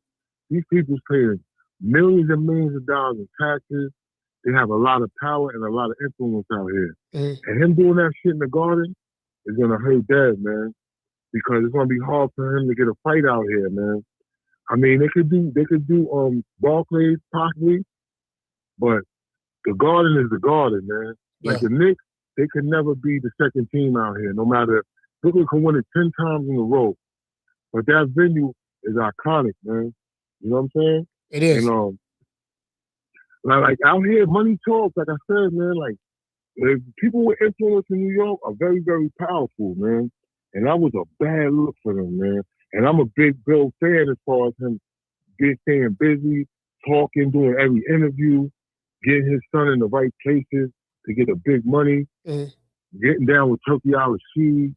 Like, I think Bill should get a stable of his own. Well, he had a stable, but on some other shit. Well, he was doing some other shit. Yeah. We ain't gonna get into that right now. But he yo, for y'all that don't know, Bill was doing some shit for real. We gonna leave it at that because I don't speak on all that. Yeah. Bill is not a newcomer to the business and promoting this stuff. But as far as Wilder goes, yo, man, I think that nigga done lost his fucking mind, man.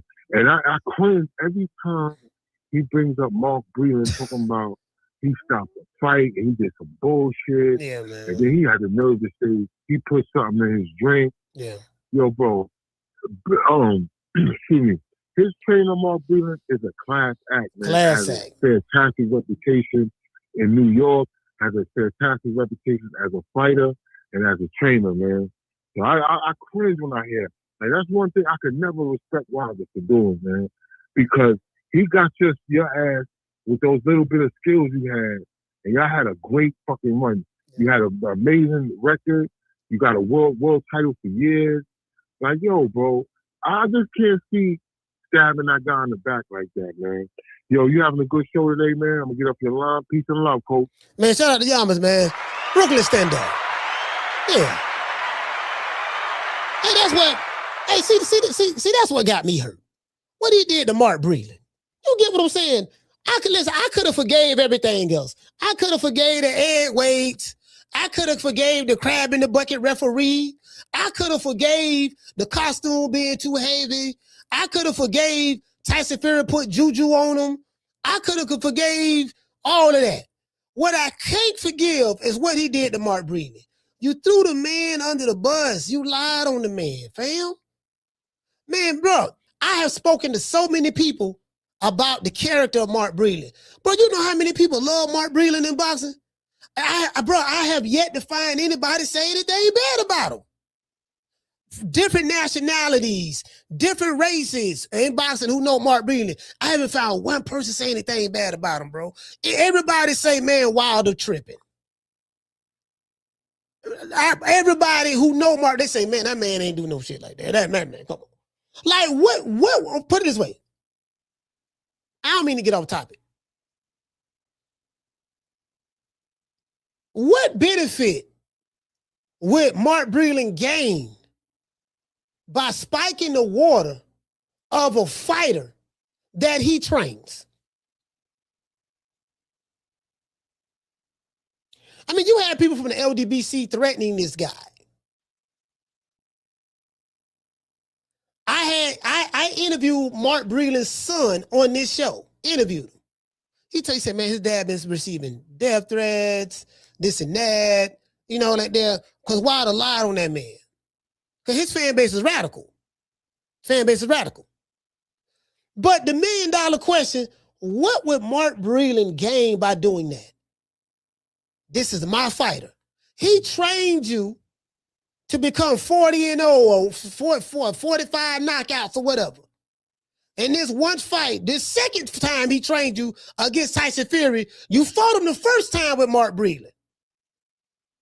And this second time, yeah, dog, what I got to do, I got to fix the fight. Let me go in and spike his water bottle so he can get sleepy so Tyson Fury can beat him up. And why would he do that?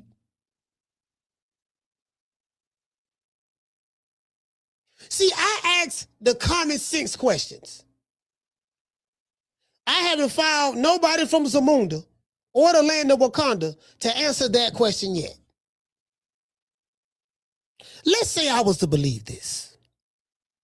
Let's say I was to go down this rabbit hole and believe that Mark Breland spiked your water bottle. For the benefit of what? Oh, no, see, we're here now. See, he had got jealous of Wilder. And these fools went to just making stuff up in their head. Why would he be jealous of a guy who he trained? When Wilder wins, he wins. If Wilder wins this fight, a career-defining fight, that's not only a notch on Deontay Wilder's resume, that's a notch on Mark Breland's resume.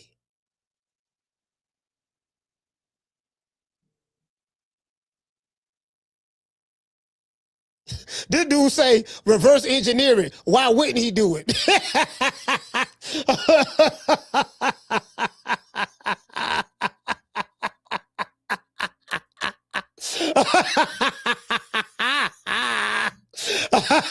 This nigga say reverse engineering. Why wouldn't he do it? So is that your way of not answering the question? Is that your way of not answering the question? Because this is too easy now. This is too easy. This is too easy. Hey, please call the show. You call the show. Hey, you call the show. You definitely. Hey, shout out to Toledo Trice. Please call the show. Please. Please. This is gonna be a good one. This too easy right here. This too easy. Let me see. I already know what you're gonna say. Okay, all right. So please call the show. Please. Please. I'm anxious. Please. Call it what's your name you calling from. Yo, Coach, this Mason from Flint, Michigan. What's going on with you? Mason, talk to me, brother.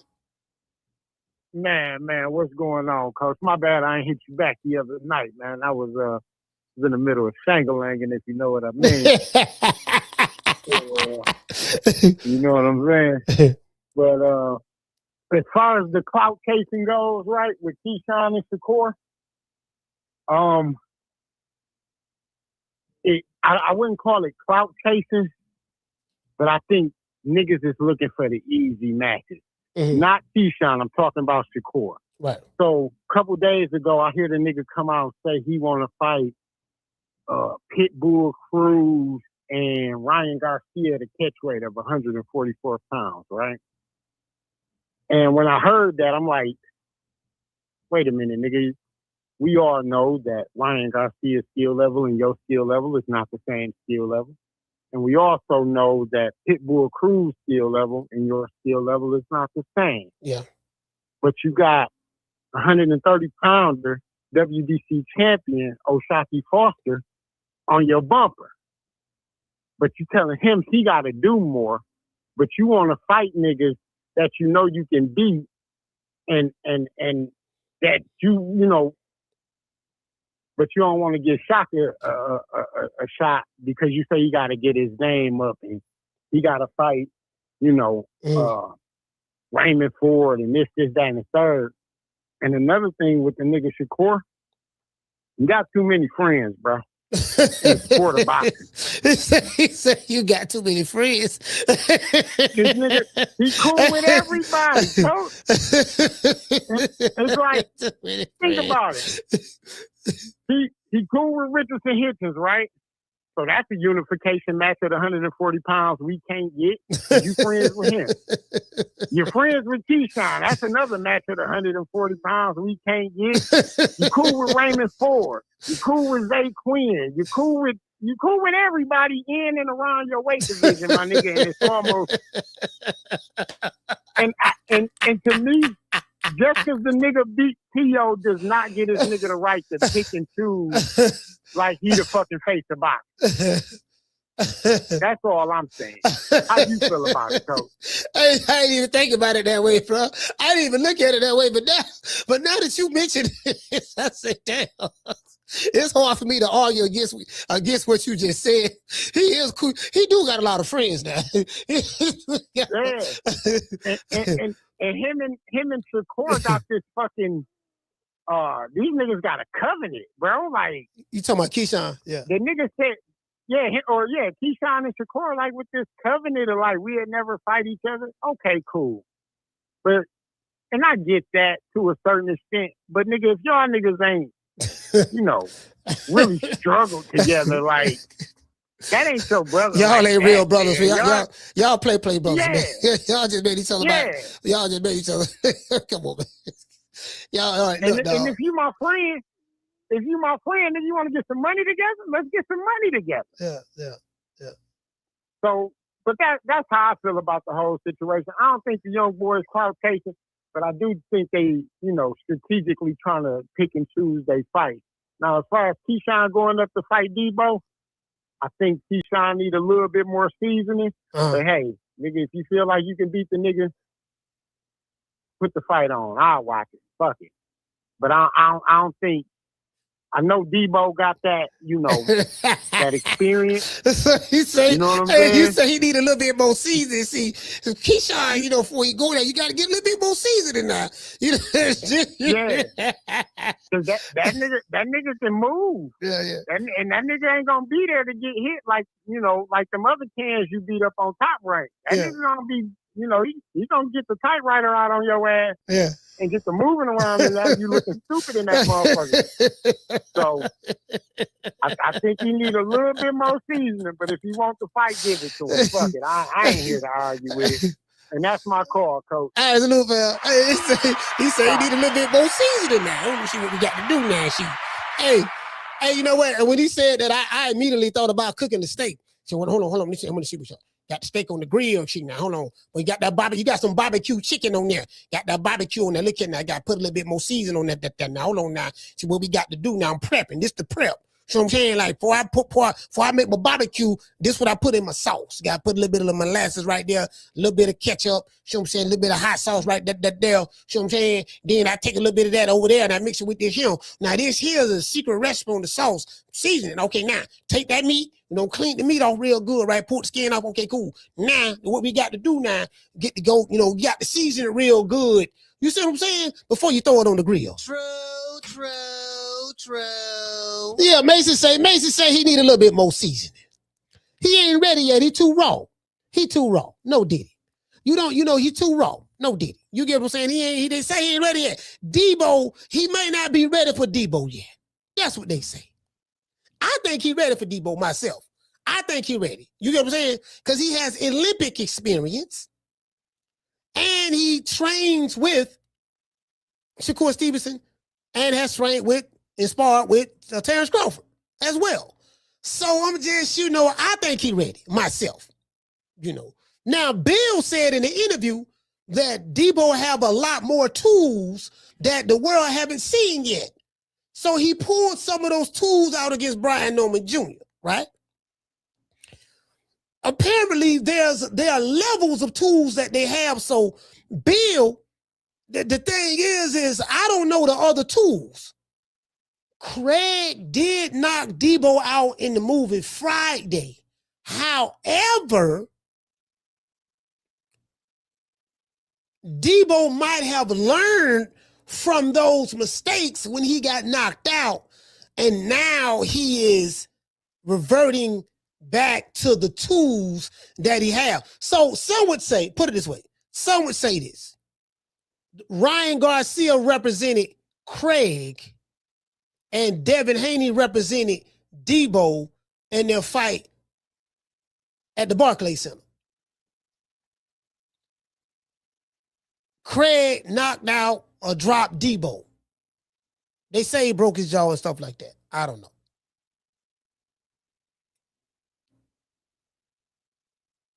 Fast forward, come to find out, Ryan Garcia got popped dirty. Got the loss reversed and everything because he cheated. The next fight after that, we saw a tool that was pulled out of the toolbox in the Devin Haney versus Jose Ramirez fight. The fight after that, we saw what he did to Brian Norman Jr. He pulled out another tool. Two different fights, two different tools. So there's a possibility that if Craig Keyshawn Davis were to move up to 147 and make his declaration, there's a possibility that there could be another tool that we may see from Deebo Dev, because like Mason said, Keyshawn, he need a little bit more seasoning. You get what I'm saying? So he need a little bit more seasoning. Somebody say which tool? I don't know. It might be the monkey. He might be a monkey wrench. You know what? He pulled the monkey wrench out the last fight. Shout out to Sheila from Cali. He pulled the monkey wrench out the last fight. Y'all remember the monkey wrench? Everybody was trying to figure out what he was going to do against Brian Norman, and then he dropped Brian Norman. He caught him with the left hook and dropped him with the right cross. He pulled out a monkey wrench, threw a monkey wrench in the game. So we ain't see. Shout out to Amaro. Amaro say, look. See, you get what I'm saying? You get what I'm saying? So we kind of, he pulled out the monkey wrench. So I'm kind of like, if Keyshawn Davis were to move up, let's say he was to make his declaration, I, Keyshawn Davis, I, Craig, Keyshawn Davis is officially moving up to 147 to fight Deebo Devin Haney. I called the WBO. I told him it's up. I told him what it is. That's where I'm going at. What's happening?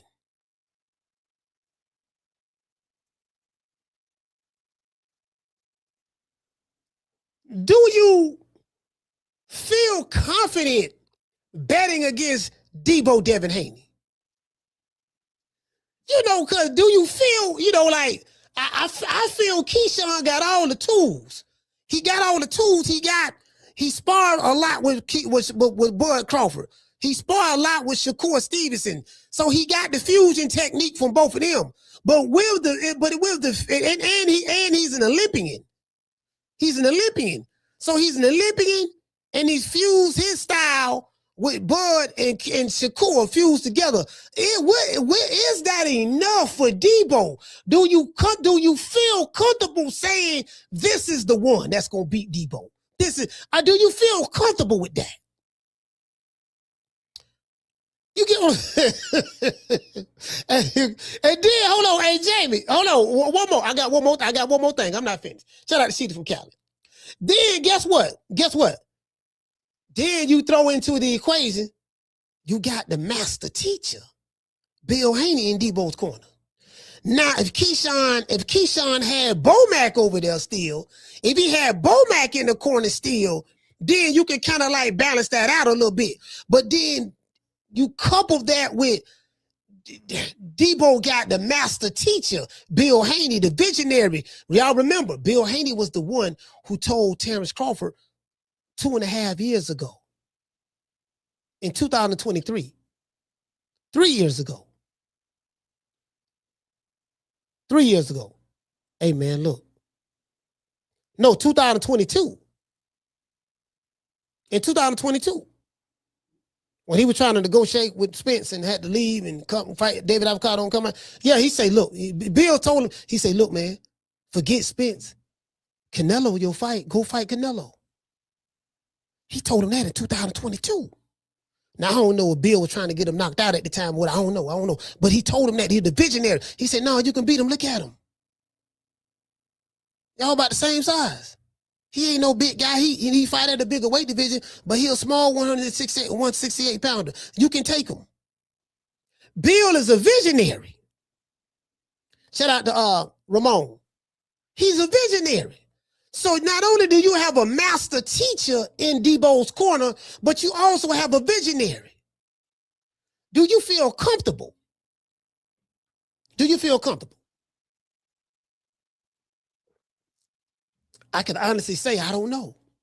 I don't know. I can honestly say that. So Keyshawn is going to have to declare, I'm officially moving up with the WBO, and then he can get that smoke. If he don't do that, I think the Haney Maniacs might be right on this. Now, the Haney Maniacs is crazy now. They're running wild right now. They're running wild right now. They taking over the, you know, they deboing, you know, they, you get what I'm saying? So, you know, it is what it is. Shout out to Ramon. He said Bill know all the 5 styles of boxing. Yeah. He do. If he don't know him, he know people who do know him. That's what Bill does. See, Bill don't know the 5 styles of boxing, but he know the people who do know the 5 styles of boxing. So he makes sure that Deebo Dev goes around all these great places, and he abstracts the wisdom from different trainers. He like the executive producer. He like the Quincy Jones of boxing. You know how Quincy get everybody together. Okay, we got this project we working on called Do the Devin Haney. This is what Bill said, Do the Devin Haney. I'm like, man, this nigga here. He got to come up with a better song. I don't like that Do the Devin Haney. That Do the Devin Haney shit. That shit sound lame, man. Well, I'm gonna tell Bill, that shit sound lame, dog. Do the Devin Haney, do the Devin. And it's like you trying to say it on the rhythm and trying to force that shit on people. And I gotta give him something. I gotta give him something. You know, he got to get the gab, but he don't know how to come up with a good slogan for, you know what I mean? So I help him out on that. Anyway. Yeah, so I don't, he's gonna have to do that. He's gonna have to do that. I really don't know. I'm looking on X right now.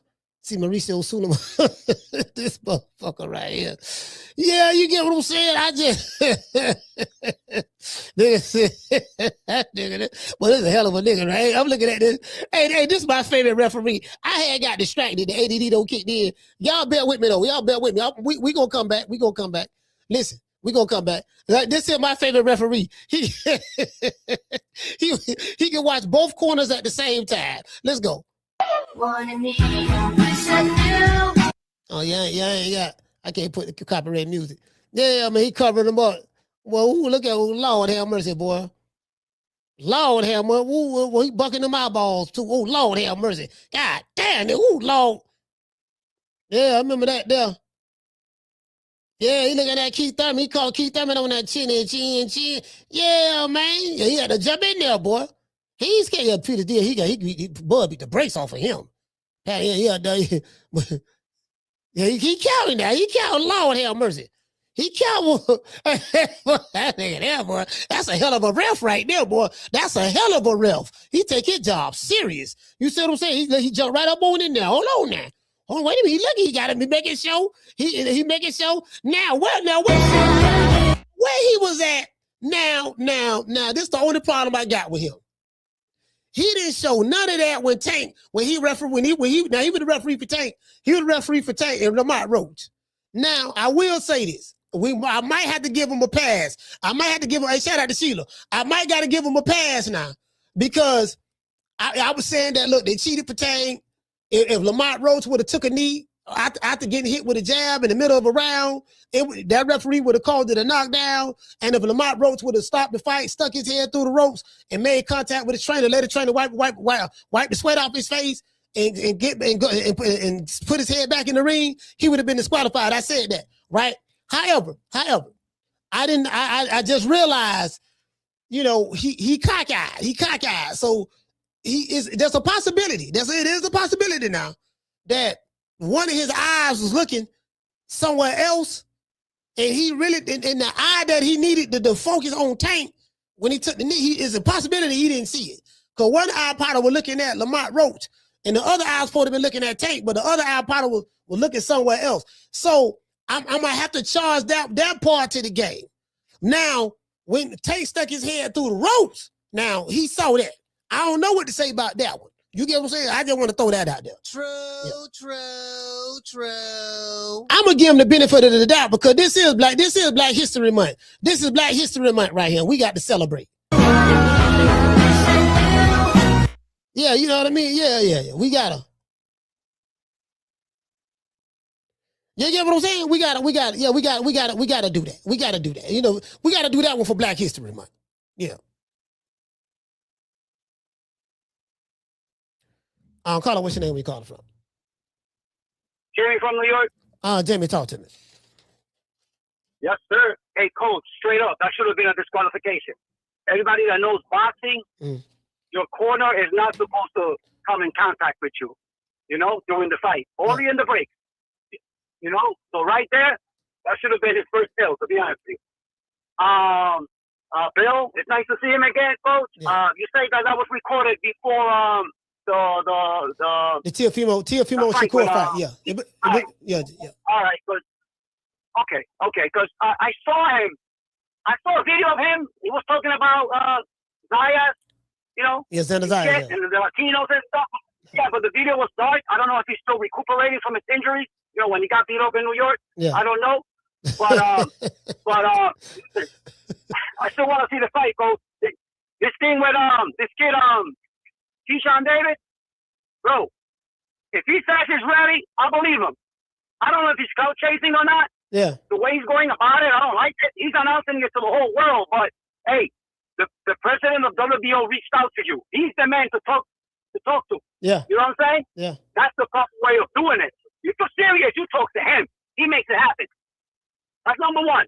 Now, about him needing more seasoning, bro, if you spar with both corporates and you spar, listen, you sparring Bud and what's his name? Shakur Stevenson. Shakur, yeah. You ready, bro? You ready? You ready? I don't want to hear shit. And he's an Olympian. And he's an Olympian.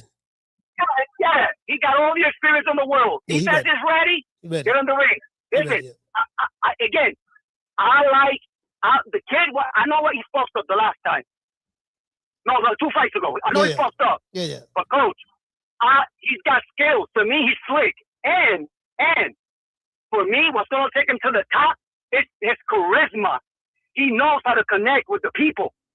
You know what I'm saying? Yeah. So that right there for me is an advantage. He hood too. The rest of the guys, and he hood. And guess what? And the hood got Keyshawn back. The hood rock with Keyshawn. That's all you need, bro. That's all you need. That combination right there is a win-win. You want the fight? Look to the president of the WBO. Stop the cap. Let's get in the ring. That's my goal, coach. Respect from New York. All right, salute, fam. Yeah, the hood. He got the hood now. Yeah, he damn so got the hood. He got the hood. He got the hood now. You get what I'm saying? So yeah, he got the hood. I need that fight. I need that. We need that, fam. We need that. We need more black fighters fighting each other. That's what we need. We need all the black fighters to fight each other. Period. That's what we need. That's it. Hey, well, you know what I'm saying? We need the black fighters to fight each other. Shit, when I came up, black fighters fought each other all the time. All the time they fought each other. The 80s and 90s.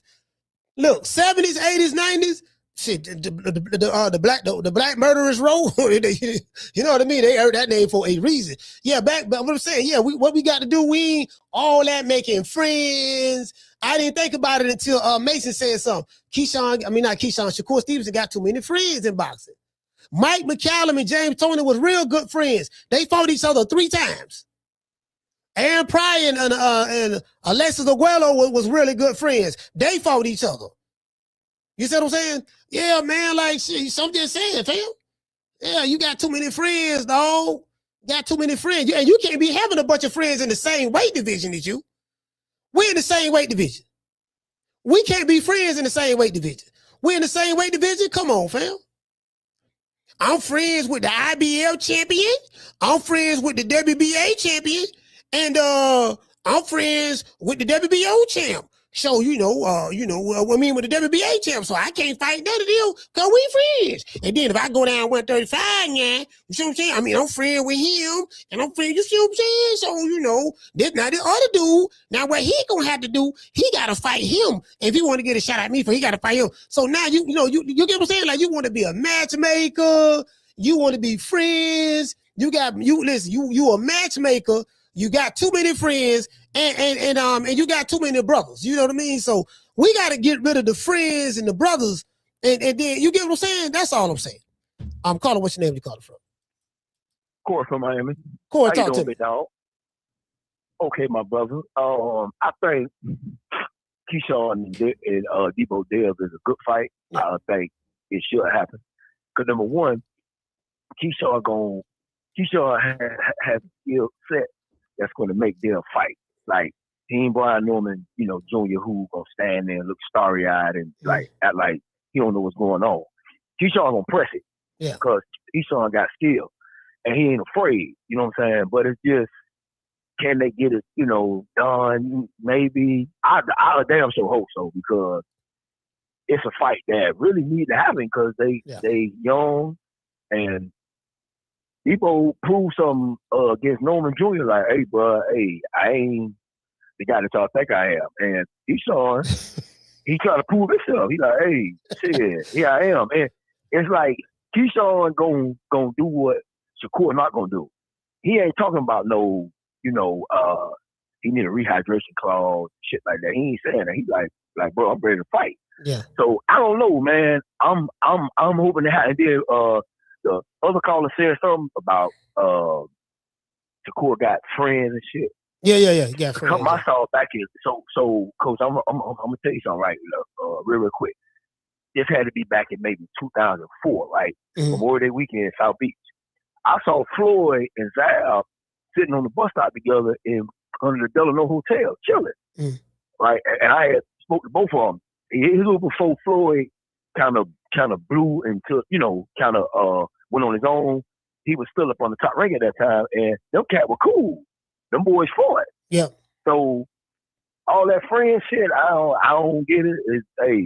So I'm gonna have to say, I think it'd be a great fight, man. They need to just go ahead and get to us, sign it, and come on with it.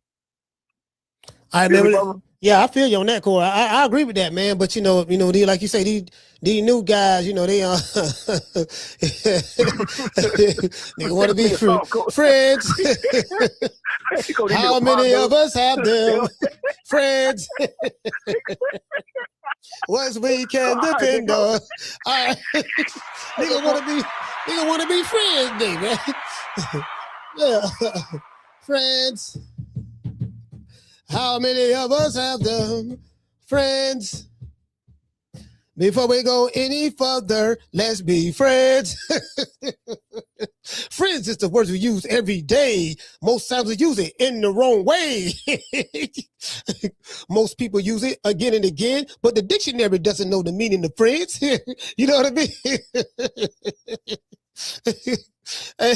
Before, instead of us throwing hands, let's be friends. Hey, that's it. We gonna remix it. We gonna remix this motherfucker. Friends.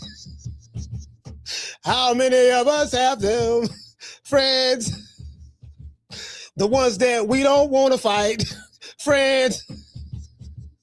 How many of us have them? Friends. Before we throw some hands, let's be friends. Can't beat these niggas, man. These niggas want to be friends. These niggas want to tell me about sparring stories. They want to talk about outfits. I'm like, man, come on, fam. Yeah, man. Yeah, man. Yeah, you get what I'm saying? The fuck? Fuck you all rolling up on for, cuz. Huh? He must don't know. He can't know. Huh? He can't know.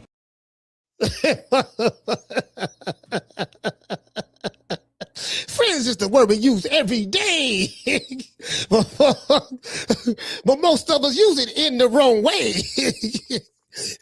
You could look the word up again and again, but the dictionary doesn't know the meaning of friends. Because in boxing, there is no such thing as no friends. You know what I mean? Yeah, man, nigga trying to, man, all right, well, you know, he whooped T.O. ass. That's all that matters, though. All right. You know, I can, you know, he beat T.O. That's all that matters. I mean, you know what I mean? I'm going to stall him out. He beat T.O. So, you know, we gotta charge it. We gotta charge everything else to the game. That's all I'm saying. We gotta charge everything. He beat T.O.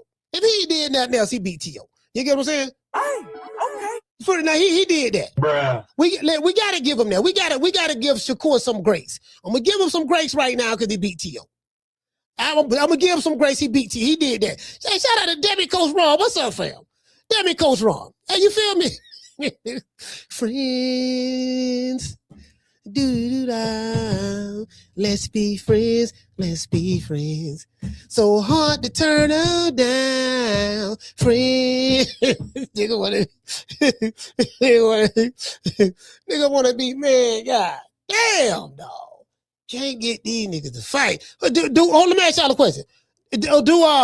Do Richardson Hitchens, do he have any friends? That's what we need to do. Let's just put a list. Let's put the fighter's name down. Now we know Abdullah Mason say he ain't got no friends or brothers. He said he'll fight anybody. So we know Abdullah. Abdullah ain't on that. Abdullah say, look, I ain't got no brothers. Only brothers I got that I ain't gonna fight, they right here. We got the same mama, same daddy. Other than that, anybody can get it. You get what I'm saying? So we know that. Now, I don't think Abdullah will beat Keyshawn or Shakur or nothing like that. I don't think he's ready yet. He really need a lot more seasoning because he get hit a lot. He do get hit a lot. Do you get what I'm saying? But so you know, but you still got to move him good. He's a champion now. You get what I'm saying? But I like his mentality. My whole point is I like his mentality. So yeah, man, it's like a lot of dudes, you know, the friends thing. That motherfucker be, you know, hey, what you say, Mitchell? Hold on, Mitchell. Hold on now. Hold on. You know, I want everybody's voice to be heard. He said, keep moving the goalpost. Haney still ain't responded. His daddy did. Okay, Mitchell say that Haney ain't responded. His daddy's the one that's responded. Do y'all feel that, see, that's another thing. Do y'all feel that, I can tell y'all right now, Devin Haney ain't gonna be doing no podcast talking. I can tell you that. He gonna do the more corporate structured podcast. He gonna do that. He's gonna go to the white establishment, basically what I'm saying. He's gonna go to the white establishment. Bill gonna do both. He gonna go to the white establishment and he gonna come on the chitlin circuit. Cause this the chitlin circuit right here.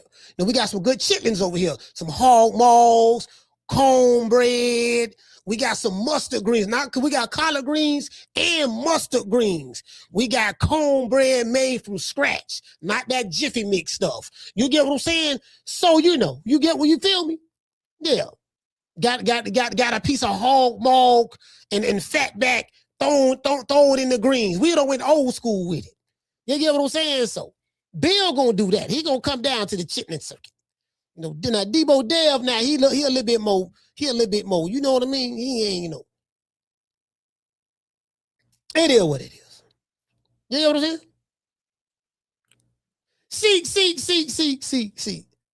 See, they don't see. I'm looking at this fight right here, right? Yeah, I'm looking at Eric Morales and Antonio Barrera. See, they don't make Mexicans like this no more. See the little side steps. You see, if you stay there in front of Barrera, he's going to beat you up. They had a trilogy. They had a trilogy. You see what I'm saying? Like this, bro, this is one of the baddest fights in the history of boxing. Morales and Barrera. They fought 3 times. But them some real Mexicans right there. You know, times have changed. I think this fight was in what, 2001? When this fight was 2001, 2002, somewhere up in there. When the first one was. I want to say the early 2000s, right? Yeah, you get what I'm saying? Them real Mexicans. I can't.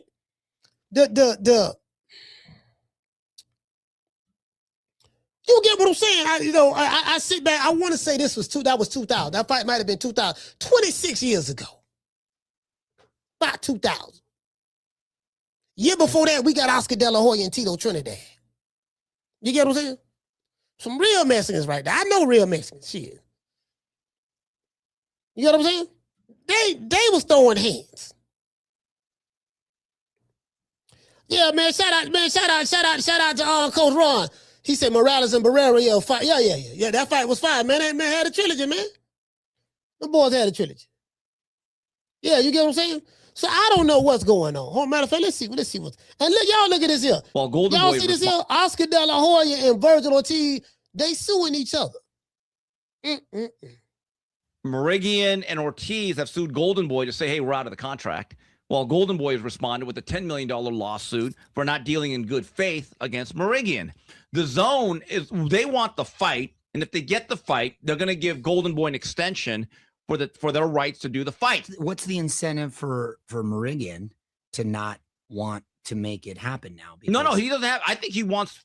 I believe that he's willing to make the fight for a price, and obviously the price has been met. Now, I don't think it's the $7 million he was demanding from Golden Boy. Then what's the issue? I think Golden Boy is saying, no. We are still the promoter of Virgil Ortiz, even with that technicality. Because remember, part of their deal is we got to have a television deal. And once that deal ran out, Virgil Ortiz's side said, well, you breached the contract. So who has, but then they're saying it wasn't in good faith. Right. Huh, that's a tough one. So we got that going on. They fighting, two Mexican Americans fighting, but they fighting each other in court with lawsuits. Oscar De La Hoya, better known as Oscar De La Coca, fishnets, black pantyhose, high heels, mascara, lipstick, butt plug, Diddy before Diddy, whatever, however you want to do it. And Virgil Ortiz, they suing each other. That dispels of the myth that, man, everybody else get along but us. We always be tearing each other down. We always got to, sue each other, do the black man like, that dispel that myth right there. That dispel that. As I tell you guys before, right? There is not one group of people on the planet Earth that's a monolith. I advise you to look that word up if you don't know what it means. There's not one group of people on the earth that's a monolith. There's no such thing as because we Asian, all of us think alike. Well, we Chinese, all Chinese think alike. They don't fight with each other and have jumped up like that bullshit. People are people.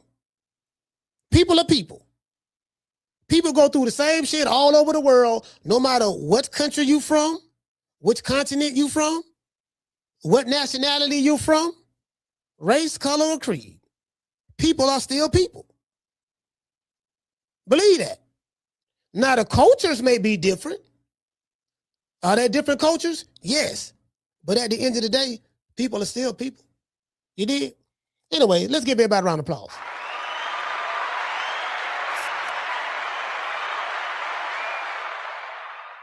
That's how I see it. I simplify shit. Me, I ain't trying to, you get what I'm saying? It's as simple as that with me. I simplify shit.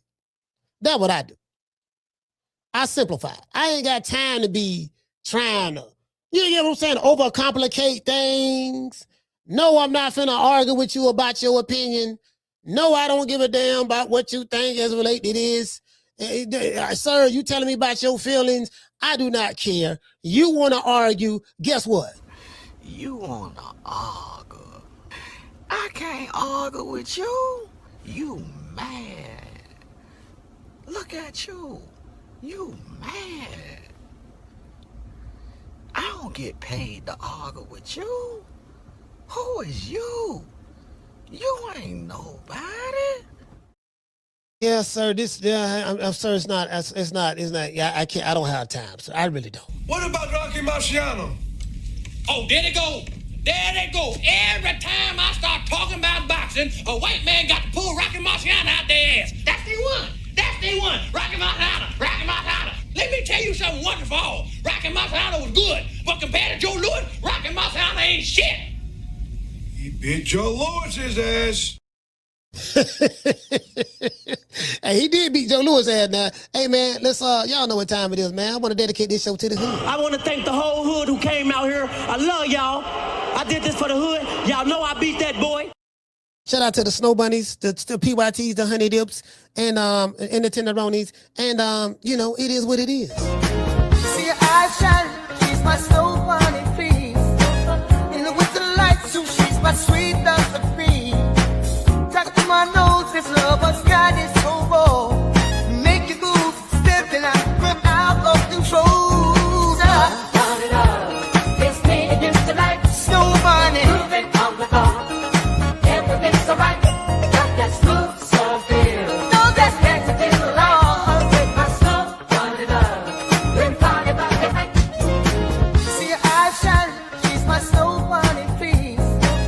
In the winter lights, too, she's my sweet Dr. Free. Talk to my nose, this lover's got is so raw.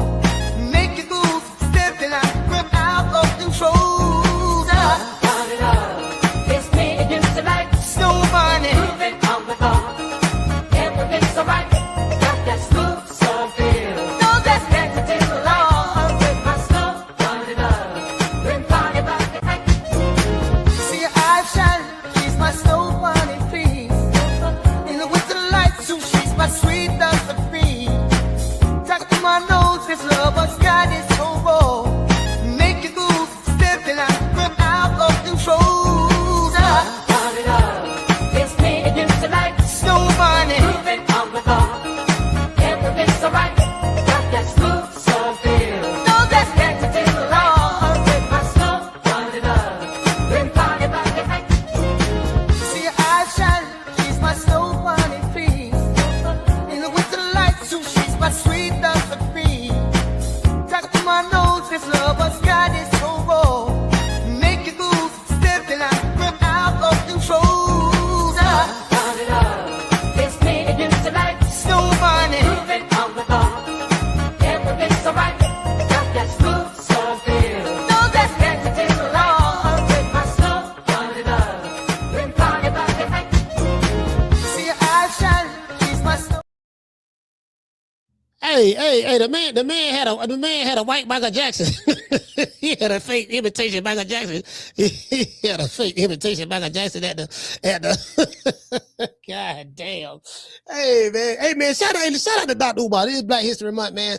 I think we need to acknowledge Dr. Umar for Black history. You know, he's meant a lot for us. You get what I'm saying? Coming out of North Philadelphia, he's building the school. He's collected a lot of money. You get what I'm saying? Crabbing the buckets, suing them, trying to, you know what I mean? The man trying to do something great. You get what I'm saying? Y'all ain't sending the donations like y'all should. You get what I'm saying? Y'all are crabbing the bucket. Y'all being stingy with the donations. Y'all see a great Black man trying to do something in Delaware, you know, and y'all don't want to support. Y'all the problem. Y'all the reason why we ain't got the school up right now. Y'all the reason why the school ain't open. Now, I don't know who the teacher's going to be. He talking about opening the school. We don't know who the teachers. Who going to teach us? Who going to teach us? Who going to teach everybody? Hey, Ramon, who going to teach everybody? Donations.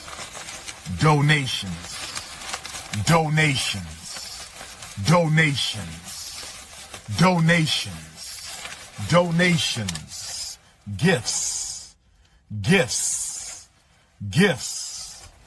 More gifts. Yeah, y'all gotta tighten up. Y'all gotta tighten up, dog. You see what I'm saying? See, that's why the revolution can't thrive. The revolution can't thrive because y'all being tight. Anyways, matter of fact, let's go ahead and do this here. Hold on, where we at? Shout out to what else we got over here? Shout out to Eric. Hey, okay. Shout out to Bishop Bullwinkle. Hey, okay. Willie Sumlin. Hey, okay. Shout out to Mika Lovem. Hey, Who else we got? Shout out to Corey from Miami. Jamie from New York. Mason from Flint, Michigan. Yarmus from New York. Coach Eddie from the ATL.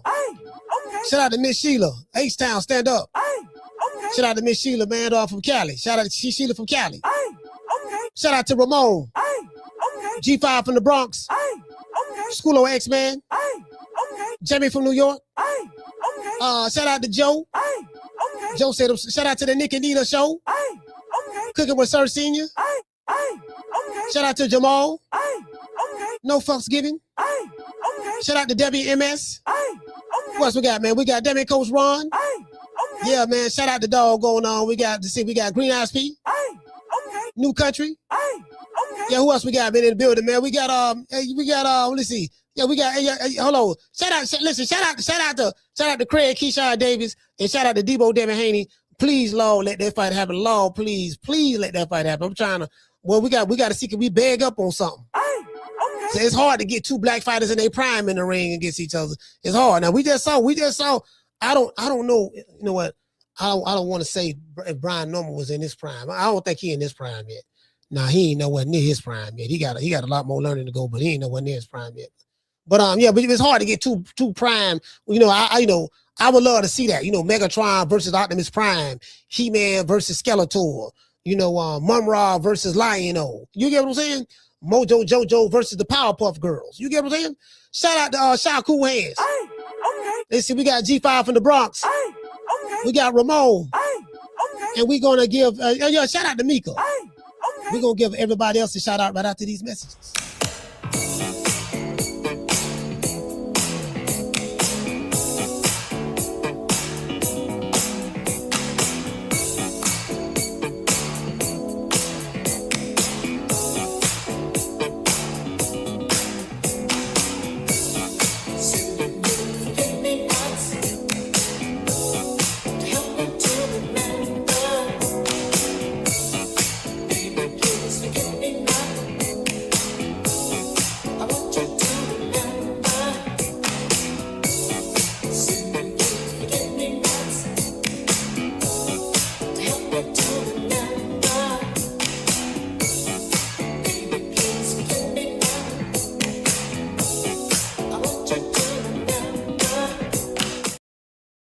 Hey, man, shout out to Miss Steph. Sheila from Cali. Willie Sumlin. G5 from the Bronx. Jack and Jaws. Hey, you know what? We got to fight this weekend, so y'all know we got a fight party. We got a fight party this weekend. We're going to make it do what it do. It is what it is, man. Man, much love to everybody in the chat, man. I hope everybody, you know, have a good day. I'm going to give y'all some advice. I'm going to give y'all some, all jokes aside, right? If you're going through any stress or whatever, you know, if you need, you know, I am an advocate of the greener things in life. So if you need to get a little something, get you some dabs, get you some resin, R-E-S-I-N, resin. Get that right there from there, or you can get wax or whatever, right? Concentrates, basically. And all you need is a little bit of it, dog. Just a little bit of it. And that should have you like right. It'll have you right for hours. You get what I'm saying? So, and you know, like me, I did the little resin. See, my eyes ain't closed. You know what I mean? Because I got some sativa resin, but then I hit the indica cone. You get what I'm saying? I hit the cone, and you know it's kind of like having it right there. So it kind of had you good, dog. It kind of had your eyes won't be red and shit. So I just want to throw that out there, man. It had you feeling good. You know what I'm saying? So just enjoy yourself, relax, do your thing, man. We're gonna have some fun. I'll catch you guys tomorrow, man, and then we going live Saturday. You dig? You know my motto: don't make me that, beat me there. Peace. Man, I'm out of here, bro. Let's go. Man, I'm out of here, bro. Let's go.